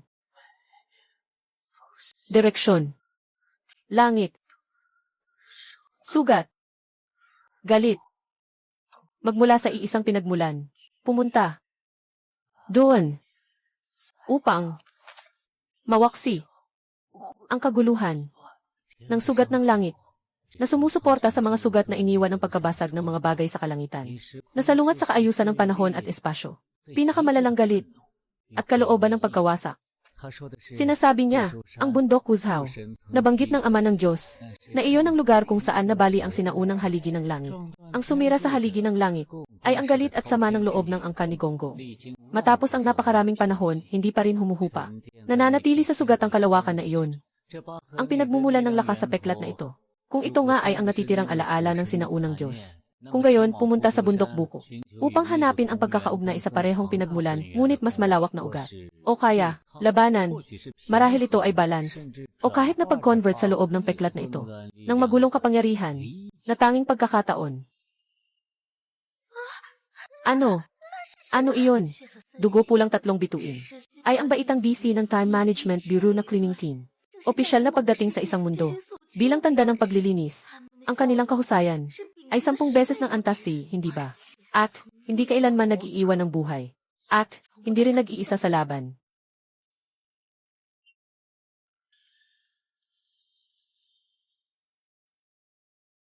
Mag-ingat sa paghinga. Huwag masyadong huminga. 5. Ang Rainmaster at ang kanyang mga alipin ay eksperto sa paghabi ng mga ilusyon ng utang na pang-ibig. Yung mga nadadaya ay malulunod sa mga ilusyon ng kasiyahang kanilang pinapangarap.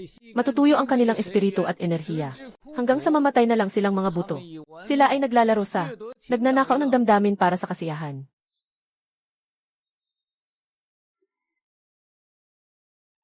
Ang gwapo ng binata. Ang matipuno ng dalaga. Bakit pa kailangang sa mundo? Magpakaabala at tumakas. Magdusa at magpakatagal. Manatili sa aking kaligayahang gubat. Hindi mauubos ang kasiyahan at ligaya. Kalilimutan ang lahat ng alalahanin. Hindi ba't napakaganda noon?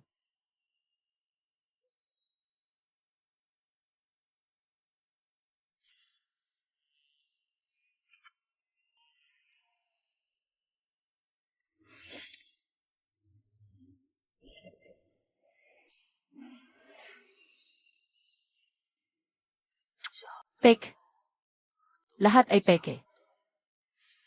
Walang laman ang puso. Sila. Walang puso. Hindi. Ninakaw ang puso mo. Yung mga ngiti, yung mga tingin, yung mga malambing na anino, lahat ng iyon ay ninakaw mula sa iba. Sila mismo, naiwan na lang ang isang magandang bangkay, at isang hindi mapunan na hukay. Gumawa ng bitag gamit ang peking pag-ibig. Kumuha ng tunay na damdamin ng iba para mag-aral. Kayo mismo, matagal na kayong walang puso, di ba? Hindi ba ito nakakalungkot? Tumahimik ka, isang walang kwentang batang halos patay na. Ano ang alam mo?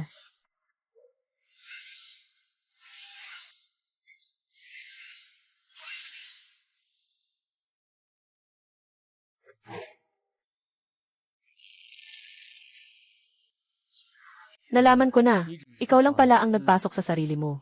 Sa pinakamasakit na sandali magpakailan paman. At sinubukan mong isama ang lahat sa iyong paghihirap. Hindi, huwag. Paalam na sa akin.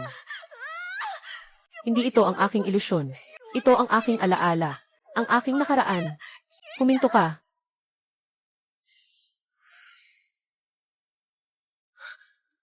Ikaw, anong ginawa mo sa kanya? Pinagbayad siya sa utang ng pagmamahal. Sa kanyang pinakamatakasan, gamit ang kanyang pinaka-evading, pinakatunay na pangunahing halaga at interes.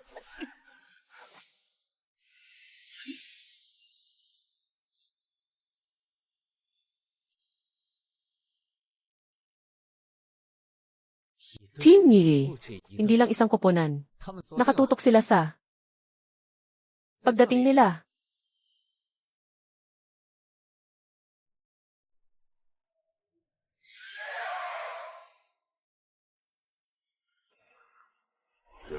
Mga tao. Kasakiman. Walang katapusang. Sakit. Ang sambahayan ng mga hayop, sa pangalan ng pagsasanay, ay ginagawa ang pang-aalipin at pagsasamantala. Mukhang nakakulong nila ang ahas na ito. Ginagamit bilang minahan ng apdo. Napaulit-ulit na sinasamantala. Sino? Ang may lakas na pumasok sa bawal na lugar ng sambahayan ng mga hayop. Nakuha na. Tulad ng ama na pinasukan ng gutom na halimaw. Hindi. Ito ay pagkakakulong at pagsasamantala na tumagal ng daang taon. Ang mga buto na iyon, ay mga nauna ba nito? Para sa tinatawag na materyales, pinako nila ang isang buhay na nilalang dito. Pinahirapan hanggang mamatay sa bawat henerasyon. Maaaring nasa kailaliman ang hininga ng lupa. Ngunit, hawakan sila. Susirain ko ang seremonyang iyon.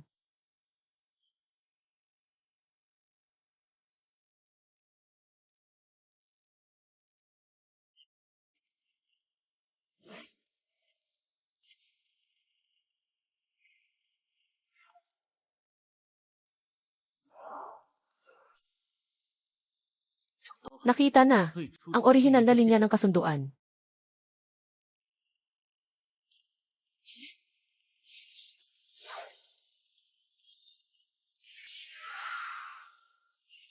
Dalawa.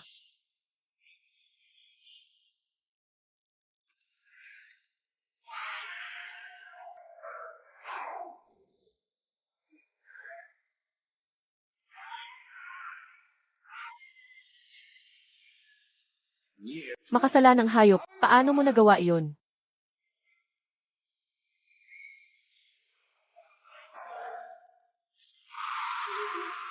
Dapat silang mamatay.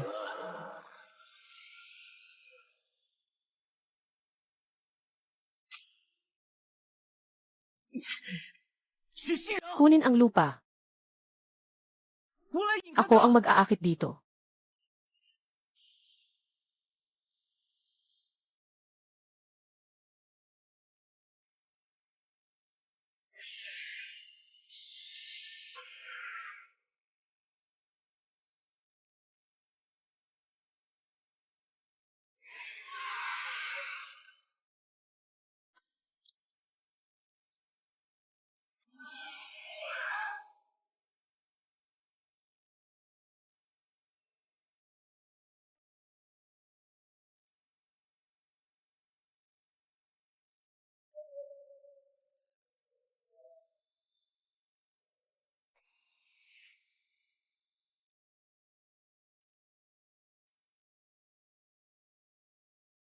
Dugo ng mapaghiganting ahas. Lena mas mababa sa isa. Sobrang nakakalason. Kasamang pagdapo ng kaluluwa. Inirerekomenda ang agarang pag-alis sa lugar ng kontak.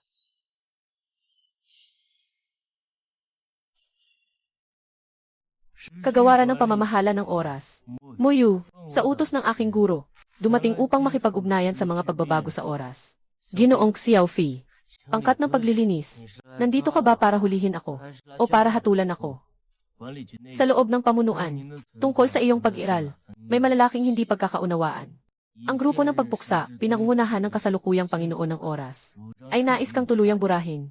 Samantalang ang grupo ng pagmamasid, pinangungunahan ng aking tagapagturo, ay naniniwala. Maaaring hindi ito aksidente o pagkakamali, kundi isang mahalagang salik para harapin ang paparating. Katapusan ng panahon at malaking pagsubok. Ang aking kontrol sa oras, resulta ng mahigpit kong pagsasanay. Sa paghahangad ng ganap na katumpakan, katatagan, at prediksyon na maaasahan, ito ay pagpapakita ng kaayusan, at ang paggamit ng iyong kapangyarihan, ay puno ng hindi inaasahang espiritu, at pagiging malikhain, pati na rin, ang mabagsik na paglago. Mga tagamasid, ang malaking kapahamakan sa dulo ng panahon. Sabi niya, ang mentor. Tinatawag ng mentor, ang panahon ng kalikasan, na hindi nakasulat sa mga aklat, at hindi pwedeng gayahin. Para sa mga tagapaglinis, ito ay damo na kailangang putulin. Samantalang ang mga tagamasid, ay nakikita ang nakatago dito. Ang posibilidad na mabasag ang patay na punto. Sa loob ba ng pamahalaan, may mga taong may malay pa rin. Pero, standardisado. Parang yung mga tagalinis. Pero kanina, siya pa ang nagligtas sa atin. Yung kontrol na ipinakita niya. Sadyang tumpak na parang makina. Ang aking lakas, ay likas ba? Marahil, lahat ay pinilit ng buhay at kamatayan. Kung maihidwaan ka sa loob ng pamunuan. Ang kasalukuyang Panginoon, biglang nagbago ang ugali mga 300 taon na ang nakalipas. Mula sa tagapangalaga naging tagapagputol. Nagsimula ng maging baliw, at minsan ay medyo paranoiko. Nililinis ang lahat ng tinatawag na, hindi matatag na mga sangay ng timeline. Pinaghihinalaan ng aking guro, na ang tunay na unang Ginoo ng panahon, ay malamang na noong panahong iyon, naranasan na, ang hindi inaasahan, o na-quarantine, o nakakulong, pinalitan, ng kasalukuyang Panginoon. Ang mga salita at kilos niya ay mas kahawig ng isang makina, na nagpapatupad ng nakatakdang paglilinis. Nasa loob nito, ay ilang hindi pangunahing bahagi ng pamahalaan. Ngunit maaaring maging kapaki-pakinabang sa iyo na mga batayang teorya ng ipinagbabawal na sining. At ilang mga diskusyon tungkol sa pagpapanatili ng timeline mula sa iba't ibang pananaw kung makaliligtas ka sa paparating na pagsalakay. Marahil, may pagkakataon tayong magtulungan. Ibinubunyag ang katotohanan. Ituwid ang mga pagkakamali.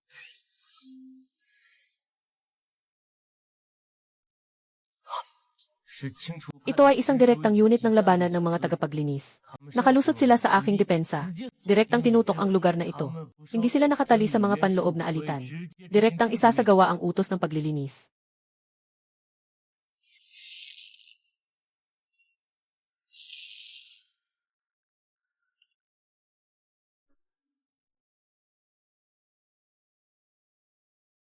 Natagpuan ang traidor na Muyu.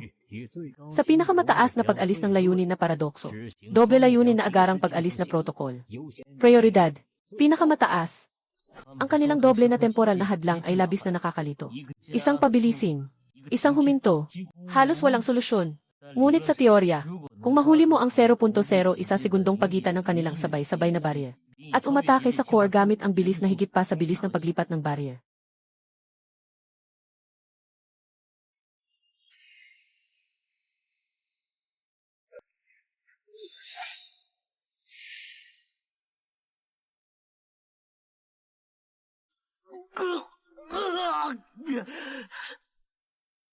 kaliwang bahagi ay naglalabas ng apoy sa buhay. Ang kanang bahagi naman ay nagielong kaluluwa. Ito na ba ang lakas ng antas yi? Hindi talaga ito kapantay ng antas si. Kailangang hanapin ang kahinaan ng hadlang na ito. Sabi ni AEY, kailangan nilang mag-iswin. Sa sandali ng pag-sixwin. Xiaofai, hawakan mo ang 0.01 segundo ng kanilang pag-sixwin. Aking datos. Sa ngayon, hindi pa pwedeng mag-iswin. Ingatan mo, mag-backup ka.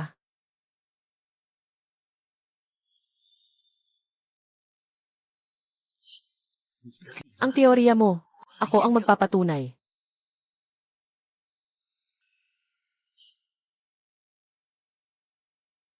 Sabihin mo sa akin, sa susunod na Zwinki, tamang oras.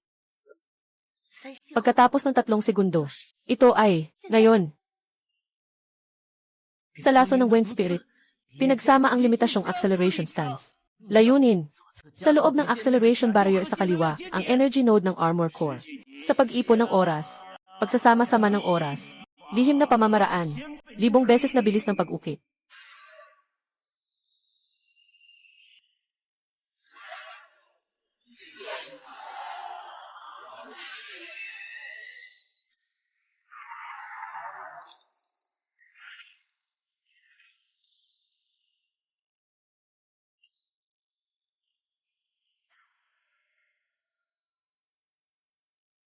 Nabigo ang paglilinis ng protocol. Simulan ang huling tugon na plano. Lokal na oras na 0 bomba. Saklaw na radius 500 metro.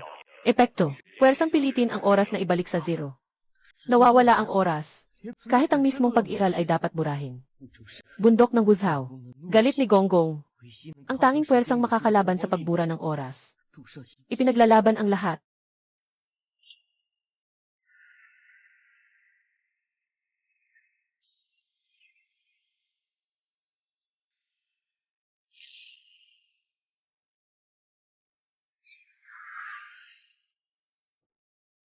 Diyos ng bundok ng Song. Bumukas ang mga mata ng dragon ng kandila para sa araw. Nagsara ang mga mata para sa gabi.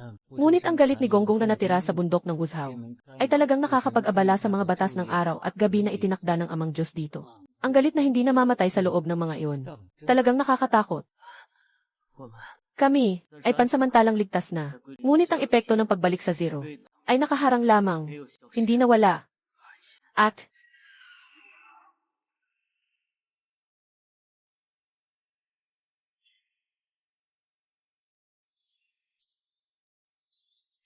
dahil lahat ito ay lason. Tingnan na lang kung sino ang mas malakas.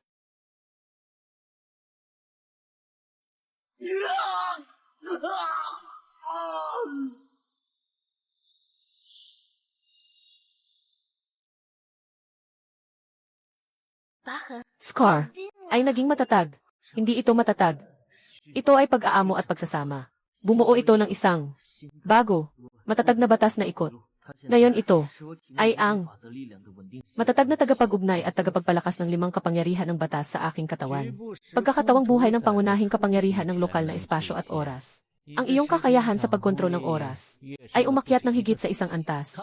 Tingnan, tore ng walang hanggan. Maling pag-upgrade. Banta sa paglabag sa kritikal. Simulan ang huling protokol ng paglilinis. Antas ng pagkawasak ng mundo. Lahat ng alpha class na tagalinis, bumalik. Lahat ng mga puwersa ng kalipunan ng mga mundo. Magmobilisa. Simula ng marka. Pagbabago sa takbo ng panahon. Xiaofi, gawin ang lahat ng makakaya. Lubusang burahin.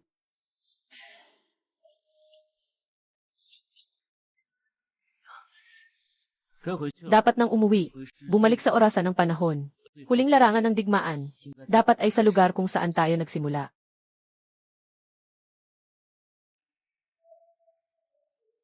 Sa wakas, dumating ang huling pag-asa.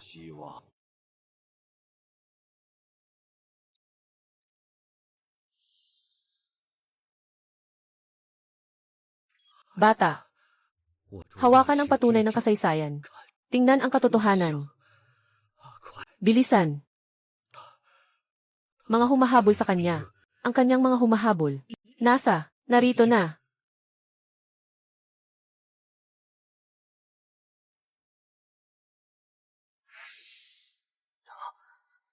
Ito ba ang huling bakas na iniwan ng lolo? Humahabol. Ito ay tumutukoy sa mga tagalinis. Nakarating na sila dito. Ano ba talaga ang Consequence Pavilion? Ano ang ginawa ni lolo? Bakit ako napasok sa lahat ng ito?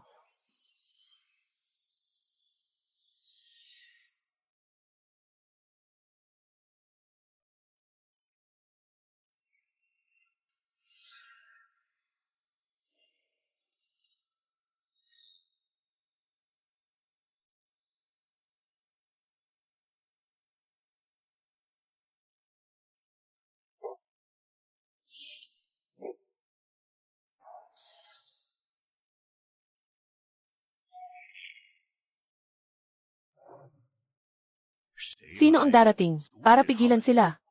Oras, kailangan ng kaayusan. Tagapangalaga, pakiusap. Kami ang tagapamahala ng panahon. Hindi para sa kapangyarihan, hindi para sa pamumuno. Para lang sa pagprotekta. Sa marupok na balanse ng mga linya ng panahon ng lahat ng mundo. Hindi kailanman papayagang maulit ang ganitong trahedya. Paglalakbay sa oras. Pagbabago ng kasaysayan. Dapat may regulasyon. Sumunod sa patakaran. Managot sa mga bunga. Siya. Hindi ako. Ito ay anino ng ganap na kaayusan. Ito ay isinilang mula sa takot na wala ng kontrol. Monstrong. Siyang nagkulong sa akin. Nabaluktot na ahensya. Ang pagbabantay ay naging paglilinis. Maliit na ulan. Ito ang huli kong pagbati ng panahon. Makatutulong ito sa iyo. Sa maikling pakikipag-usap sa tunay na pinagmulan ng oras. Tingnan ang kahinaan ng anino ng kaayusan. Iligtas. Ang anchor.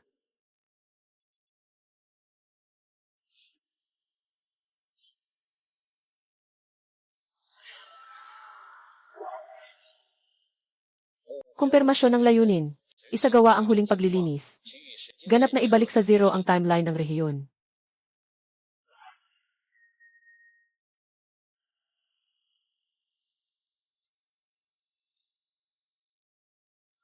Ang kanilang pinapadalang amoy ay talagang iba sa mga naunang tagapaglinis.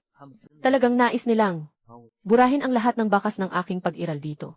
Kasama na ang mundong ito. Lahat ay mawawala. Hindi ako pwedeng mamatay dito. Marahil ay may magagawa ako.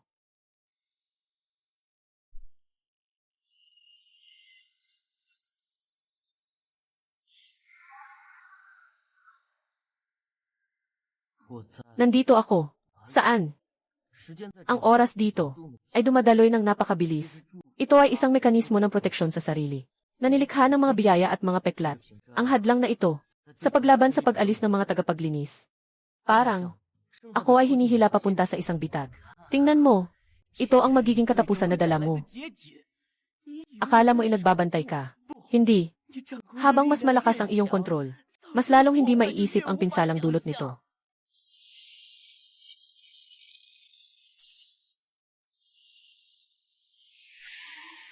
Gutom na gutom. Xiang Liu, Fai Shu, at pati na rin ang mga tagapaglinis na ito. Lahat sila ay dahil sa'yo. Ikaw ang pinagmulan ng sakuna. Ang iyong pag-iral mismo. Isang mali lang ito. Isang paradoha. Mas mabuti pa, ngayon na lang ang pagpapakamatay ko. Ibabalik natin sa ayos ang lahat. Ang iyong kamatayan, makakapagligtas ng lahat. Kabilang na ang iyong kapatid na babae. Ikaw ang dahilan kung bakit ka na-restrict sa Anchor Point. Di ba?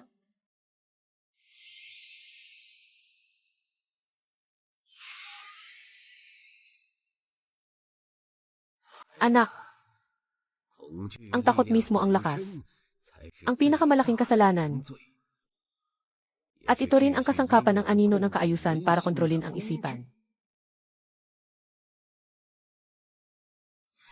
Ang tunay na lakas, hindi ang kawalan ng takot. Lunukin ito. Lunukin ito. Paghaluin ang takot at pagdududa. Gawing panangga sa iyong kaluluwa. Huwag hayaang maging bilangguan ito. Ang iyong hukay ng kaguluhan. Kayang tunawin ang lahat ng batas at gawing alkimya ang iyong panloob na demonyo. Hindi, ako. Ang aking lakas ay nasa aking mga kamay. Ang aking daan ay itinakda ng aking puso. Ibigay mo sa akin ang pagsasanay.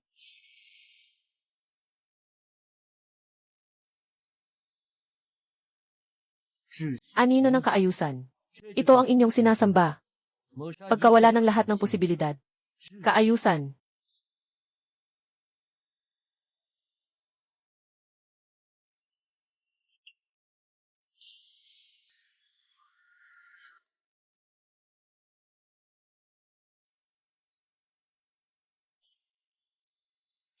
Target ay may immunidad sa oras ng antas ng marka. Karaniwang pag-atake sa oras ay mababa sa 17% ang bisa. Palitan ang taktika. Tanggalin ang paghinto ng espasyo-oras.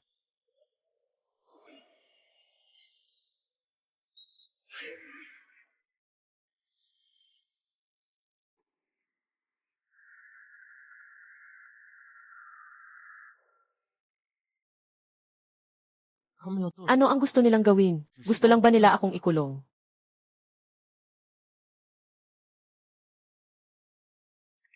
Simula ng protokol ng paghiwalay ng pagkatao. Hanapin si Xiao Fi. Kasama ang lahat ng mga alaala ng sanhi at bunga sa kasalukuyang linya ng mundo. Iwanan ang mga bakas ng alaala. Koneksyon sa material. Simulan ang pagbura.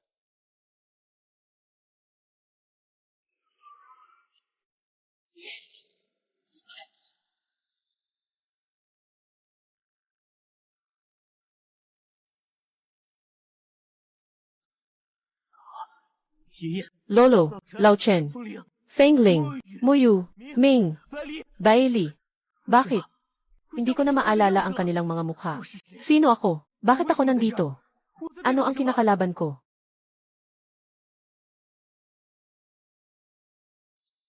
Xiao. Fi. Buhay. Pumunta. Ako. Hintay. Ikaw. Xiao Fi. Itigil ang paglaban sa static. Pagsamahin ito, maging isa sa static mismo.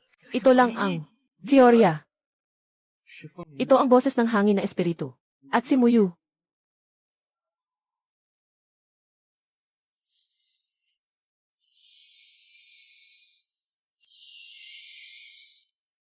Mali. Ang target ay nagsasama-sama ng konsepto ng ganap na pagpigil. Kalkulahin. Impossible. Kontradiksyon sa lohika. Pagkaantala. Halika na. Maging bahagi ako ng buhay mo.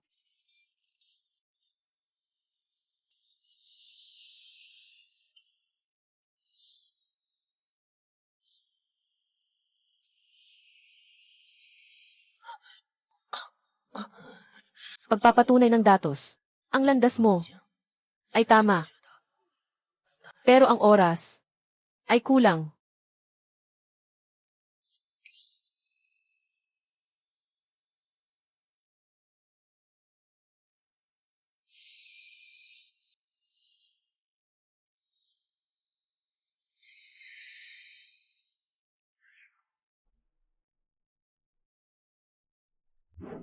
Individual.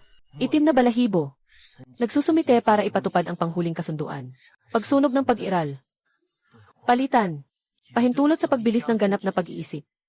Kumpirmasyon ng kasunduan. Paalam na. Xiao Fi. Patunayan ang aking teorya. Siya ay naging susi. Naiintindihan ko na. Ang pagpigil ay hindi kaaway. Ito ay ang paghinto sa pagitan ng paghinga ng oras. Hindi ko kailangan labanan ang paghinga. Kailangan lang ay synchronize ang aking hininga.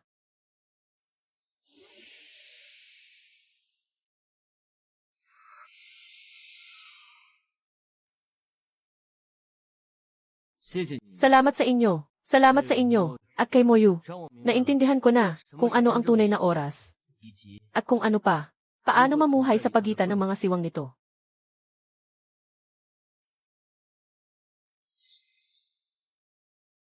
Hindi possible. Ganap na time slot. Theoretical na umiiral. Blind spot sa timeline. Ikaw. Bumalik ka at sabihin sa shadow ng order. Si Xiao Fi ang variable ng oras. Hindi na siya ang isdang nasa kanyang chopping board. Pupunta ako sa Tower of Eternity. At personal na tatanungin siya.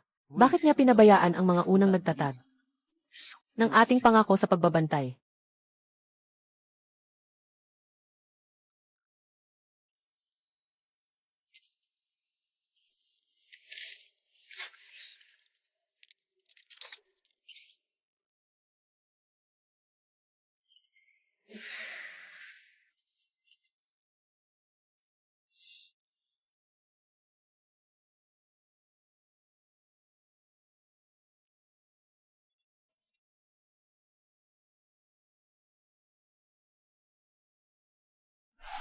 Sinalba niya ako. Sinalba ang lahat. Ang utang na ito, babalik natin ito. Kasama ang kanyang tunay na tahanan.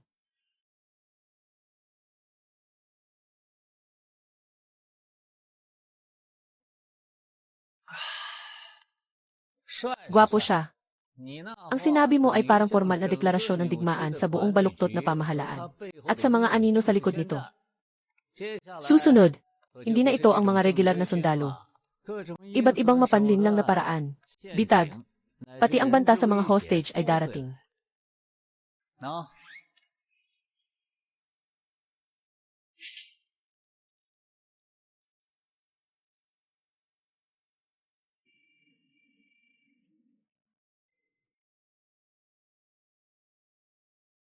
Nasa agos ng panahon ako. Nakatagpo sa isang puwang sa tambak ng basura. Mga natitirang imahe ng pagbalik ng panahon. Ang kapatid mong babae, Xiao Yu. Hindi siya namatay, pero mas masahol pa kaysa sa kamatayan. Siya ay nakakulong sa ika-79 na palapag ng Eternal Tower. Bilang isang buhay na anchor point ng oras para sa matatag na Shadow Backlash. Si Xiao Yu. Buhay pa siya. Nakakulong. Anchor point. Ano ang gusto mo? Paano siya maililigtas? Sa tuktok ng Tor, malapit sa katawan ng anino, may isang piraso ng kapangyarihan ng oras. Iniwan ito ng mga unang Panginoon. Ang aking ama na si Diyos na si Candle Dragon. Kailangan niya ito upang mapunan ang sugat sa oras noong natutulog. Magkatuwang tayo. Inililigtas mo ang tao. Kukunin ko ang mga piraso. Kanya-kanyang kuha. Malinaw na ginagamit lang ang pagkakataon para pumatay. At ginagamit ang sunog para manghuko. Tore ng walang hanggan. Ito ang pangunahing bahagi ng ahensya. Gaano kaingat ang kanilang depensa. At saka, paano niya nakuha ang ganitong lihim na imahe?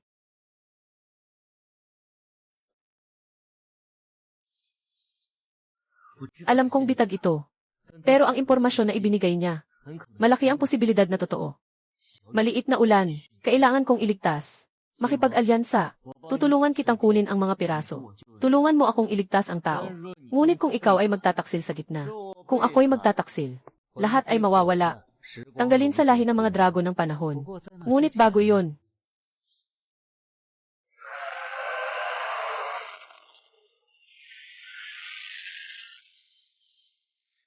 ang sukat na ito, sapat na madaling durugin ang isang katamtamang mundo. Ang anino upang alisin ka, ay nagtipo ng napakalaking lakas. King Q, maaaring nakatanggap din ng utos.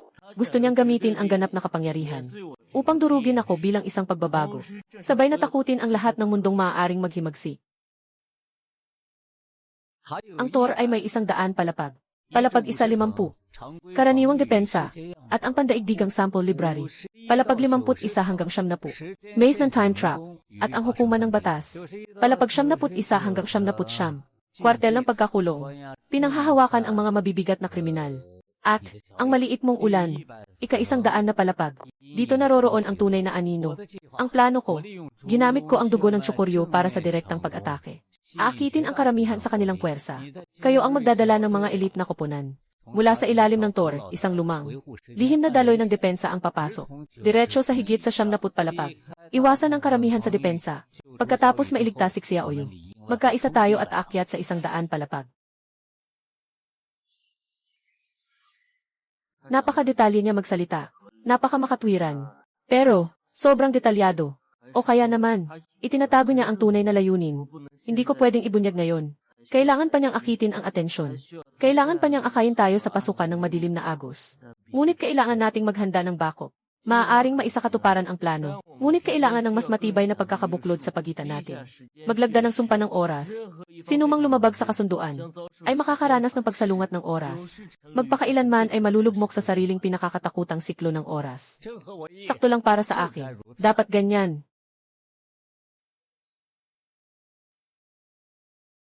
Xiaofi, nakita mo ba ang kanyang hinaharap? Nakita ko na. Ito ang ating siguro. Kung siya ay tapat, walang masama ang tatak na ito. Kung siya ay magtataksil, mapapaso siya sa sariling ginawa, ng kanyang sariling mga gawa. Ngayon, kailangan natin ng tunay na plano. At, mas maraming kakampi. Hindi ko kailanman inisip na maging watawat ng isang digmaan o isang pinuno. Hindi ikaw ang pumili ng digmaan. Ang kaayusan ng anino ay hindi nagpapahintulot ng anumang pagbabago. Ang digmaan ang pumili sa iyo. At sa inyo, sino pa ang makakakonekta sa loob ng pamahalaan? Hindi nasisiyahan sa kasalukuyang sitwasyon. May mabuting kalooban ng mga kasamahan. Kahit na, isang beses na impormasyon lamang. Ako, nandyan pa ang kapatid kong babae. Siya ay tagapangasiwa ng mga dokumento. Marahil, maaari kong subukang gumamit ng pribadong encrypted channel para magpadala ng isang disguised code. Ngunit napakataas ng panganib. Hindi niya kailangang gumawa ng kahit ano. Kailangan lang sa takdang oras. Ipakita ang mga nakikita niya sa kanyang otoridad. Tungkol sa shift ng mga gwardya sa ika-79 na palapag o mga tala ng fluctuation ng enerhiya. Magpadala lang ng isang garbled message. Sabihin mo sa kanya, hindi ito para sa akin. Para sa lahat ng posibleng maputol na kinabukasan. Para tulad ni Muyu, na naniniwala pa rin sa pangangalaga sa simula.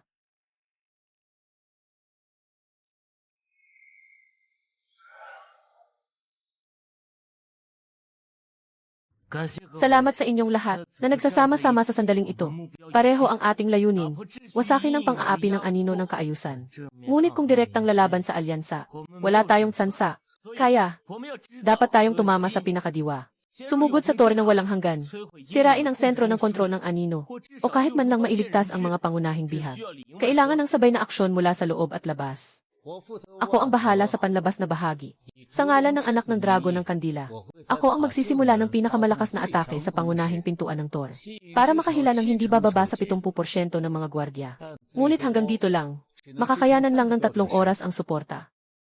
Ako ang dating pangalawang opisyal ng koponan 742 ng Baitang Bihi. Ang pangunahing depensa ng Thor ay may 37 na patong ng otomatikong kontra-atake. Kailangan ng eksaktong timing na panghihimasok para pansamantalang maparalisa ito. Maaari akong magbigay ng code para mabuksan. Ngunit kailangan ng taong magpapatakbo nito. Ako ay nag-aral ng mga bitag ng oras ng 50 taon. Ang mga antas 51 ng Thor ay isang labyrinth.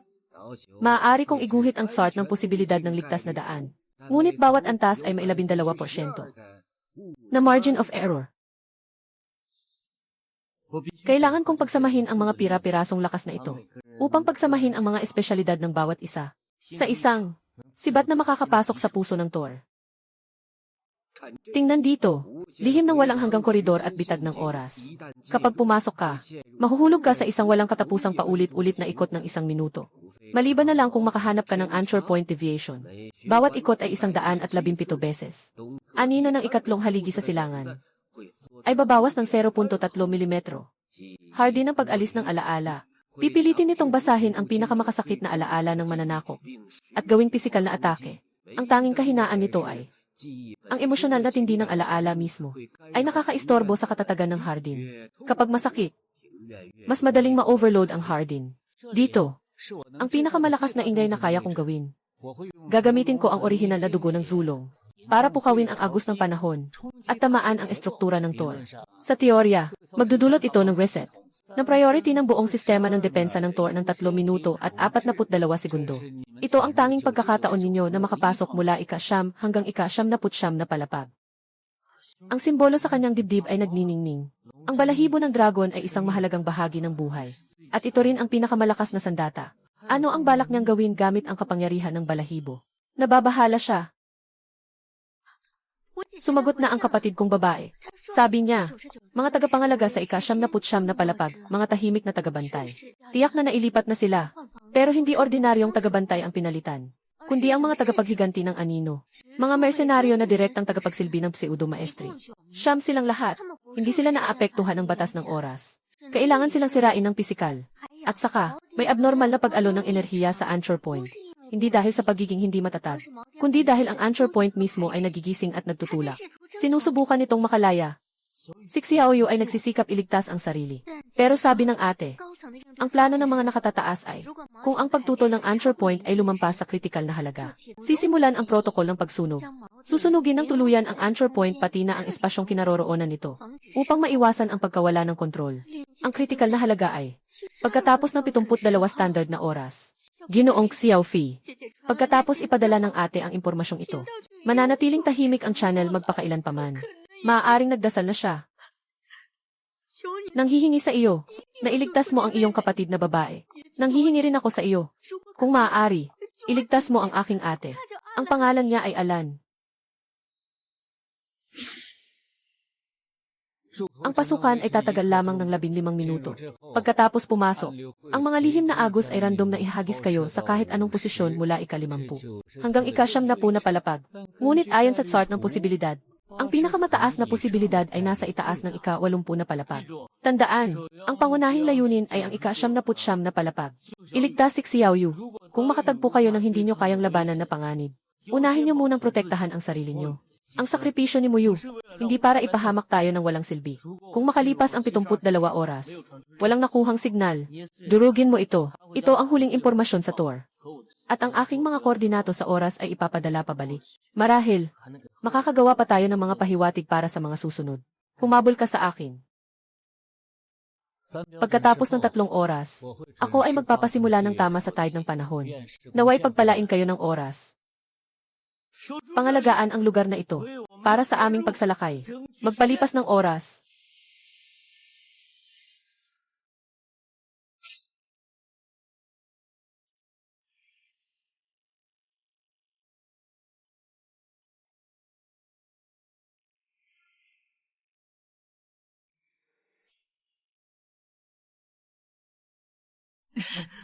Hawakan ang isa't isa ng mahigpit. Huwag bumitaw. Gamitin ang oras para angkla ang iyong edad.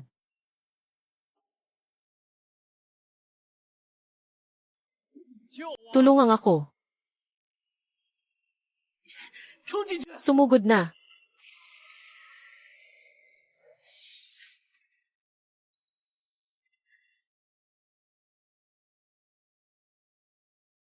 Salamin na koridor. Salamin na koridor. Salamin na koridor. Sikat na psikolohikal na bitag sa Tor.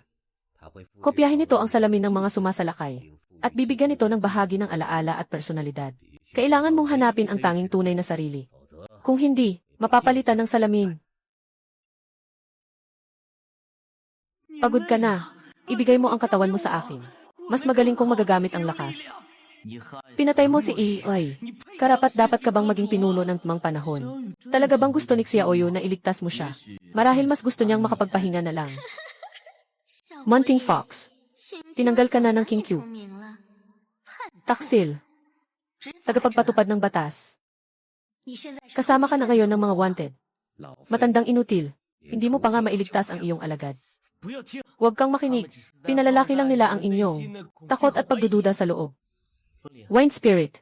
Naalala mo ba ang tsaa na iniinom natin sa mundong ito? Sabi mo ay mapait. Ngunit pagkatapos, ay sinabi mong matamis ang lasa. Bailey, sa King Q, nakatulong ka sa isang nasugatang espiritong maya. Nagtago ka sa lahat para gamutin siya. Ginoo, ang peklat sa iyong noo. Dahil ito sa pagsubok mong iligtas ng isang batang naipit sa paikot-ikot na panahon. Tama ba? At ako, Xiao Fi, leader ng templo ng panahon. Nagawa kong magkamali. Nakaloko ko ang iba. Nagduda ako sa sarili ko. Pero hindi ako kailanman sumuko. Puso na nais mong pangalagaan. Ito ang katotohanan.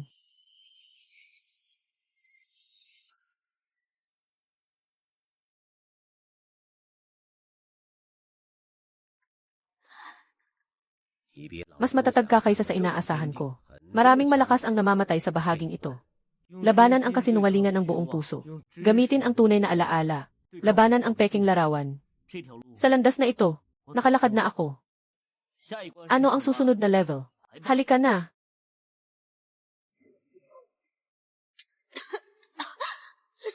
Ginoong Xiao Fi. Lihim na agos. Itinapon nila ako sa ika-65 na palapag. Aakyat ako pataas. Nakasalubong ko si ate. Inay, bago ka mahuli, ipinasok mo ito sa loob ng tour. Isang physical na interface ng sistema ng maintenance. Nandoon ang aktwal na diagram ng 79 na palapag at ang patrol route ng Shadow Seer.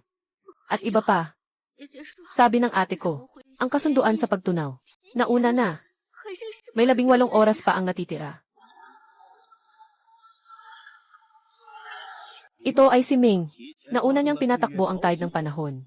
Mas maaga ng kalahating oras kaysa sa napagkasunduang oras. Nagbago ang plano. Kailangan nating agad na umakyat ng mabilis. 10 oras ng tao. 10 tao oras. Maaaring mas kaunti pa. Dito tayo dumaan. Pinakamaikling daan. Ngunit ito rin ang pinakamapanganib.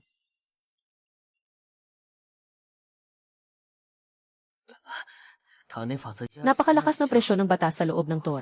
Ang aking lakas ay napipigilan ng hindi bababa sa 4%. Kung magpapatuloy ito, huwag na nating pag-usapan ang tungkol sa pagliligtas kay Xiaoyu. Hindi pa nga makakarating sa 79 na palapag. Ito ay nasa loob ng tour. Isang walang kaayusang buffer zone na medyo ligtas. Pero ito rin ay isang bitag. Ang mga batas dito ay lalong humihigpit sa paglipas ng panahon. Mas matagal kang nandito, mas humihina ka. Huwag mo akong alalahanin. Kailangan ninyong umakyat. Sinasabi ng mapa ng ate. Pagkatapos ng ika-70, babawasan ang paghihigpit. Dahil doon nakakulong ang mga mabigat na kriminal. Kailangan panatilihing aktibo ang mga bilanggo. Hindi tayo basta-basta makakapunta roon. Kailangan ko ng huling pagsasanib at pag-upgrade. Kolektahin ang 5 elemento mula sa simulation sa loob ng tour. Puwersang balansehin ang mga hidwaan sa loob. Patatagin ang kakayahan sa oras. Maghiwalay at kumilos. Wind Spirit, pumunta sa Nanming Liho Palace. Kunin ang pinagmulan ng Fire Spirit. Balili, mula sa Li. Pumunta sa silangang Giant Mu Forest. Makipag-ugnayan sa Wood Spirit. Matandang Mago, pumunta ka sa burol ng pahinga. Ezu, pumunta ka sa kuweba ng metal. Ako ay pupunta sa dagat ng Northland. Hanapin ang pinagmulan ng bighani ng tubig.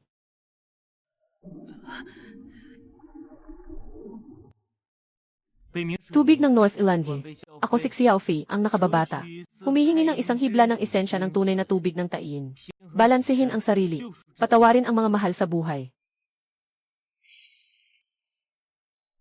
Tagapagmana ng takdang panahon. Ang iyong puso. Masyadong mainit. Puno ng galit. Kaba. Pagkakaroon ng nakasanayang paniniwala. Parang isang nagliliyab na bato na inilalagay sa malalim na dagat. Magpapasabog ito.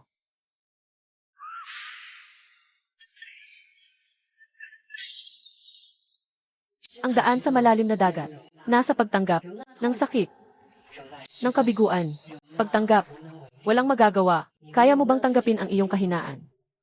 Tinatanggap ko na maaaring hindi ko maililigtas ang lahat. Tinatanggap ko na ako ay natatakot. Tinatanggap ko, isa lang akong mortal.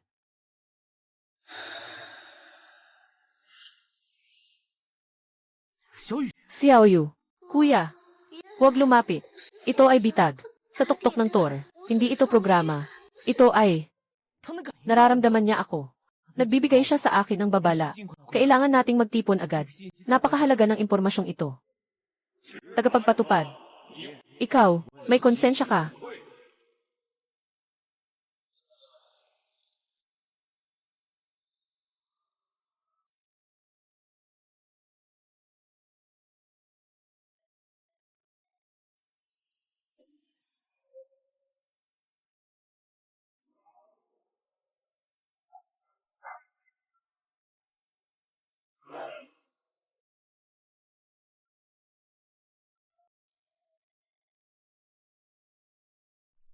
Nagbibigay ng babala si Xiaoyu.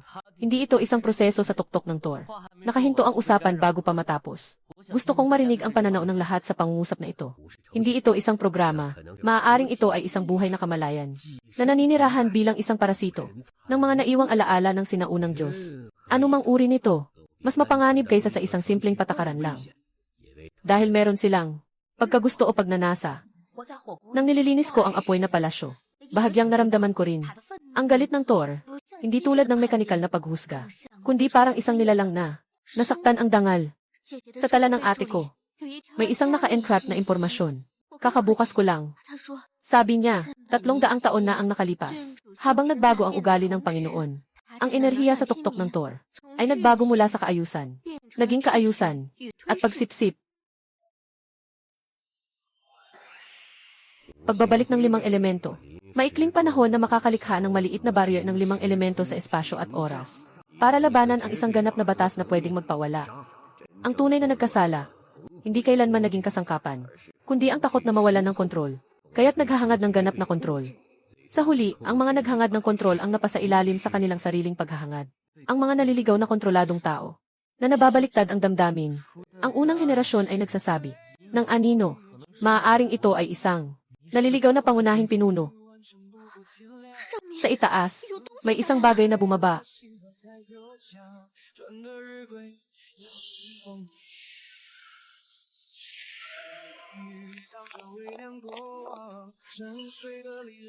Maghiwa-hiwalay, ayon sa posisyon ng 5 elemento.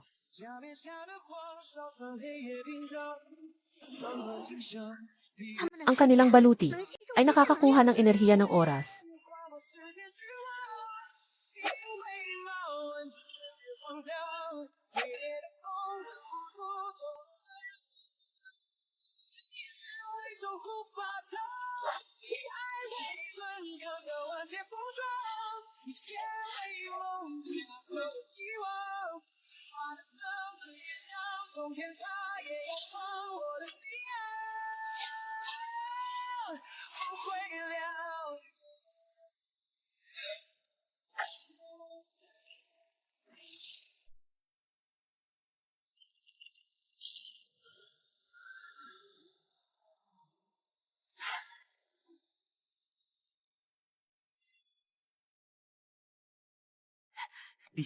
Kailangang mabilis ang labanan. Kung magtatagal, hindi kakayanin ng hadlang.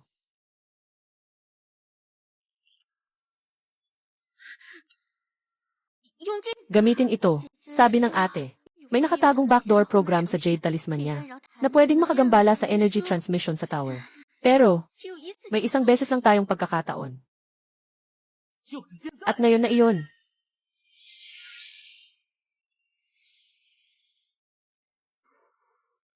Hindi na pwedeng makipaglaban si Old Sorcerer at si Azu. Tayo, dito ba tayo maghihintay? Hindi tayo makakapaghintay. Maaaring matrigger ang melting protocol anumang oras. Matandang salamangkero, dalhin mo si Azu. Hanapin ang pinaka-nakatagong lugar dito para magtago. Kung magtatagumpay tayo, mawawala ang pagkontrol ng Thor.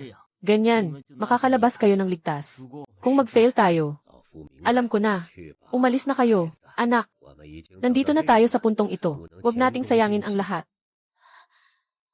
Ginoong Xiaofi, pakiusap, siguraduhin mo na iligtas ang kapatid mong babae at ang kapatid kong babae. Tayo na lang ang tatlo. Natatakot ka ba? Natatakot ako. Pero mas natatakot akong manatili dito at magsisi. Ako rin. Gusto ko ring makita ano ang tungkol sa Forbidden Rain. Ito ay pagsubok ng Diyos ng apoy. Sa ika-9 na pwesto, dapat dumaan dito. Kung nais mong umakyat, kailangan munang lampasan ang apoy ng puso. Tanging sa pamamagitan ng pagsunog ng mga ilusyon makikita ang tunay na sarili.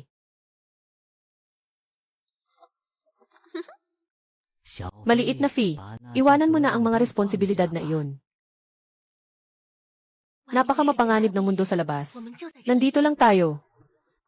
Kuya, ayaw kong magpatuloy ka pang manganganib. Sige, makipaglaro ka lang sa akin. Magandang kasinungalingan. Mas nakakatakot kaysa sa malupit na katotohanan. Dahil, pinipilit kang malunod ng may kasiyahan. Si Rain,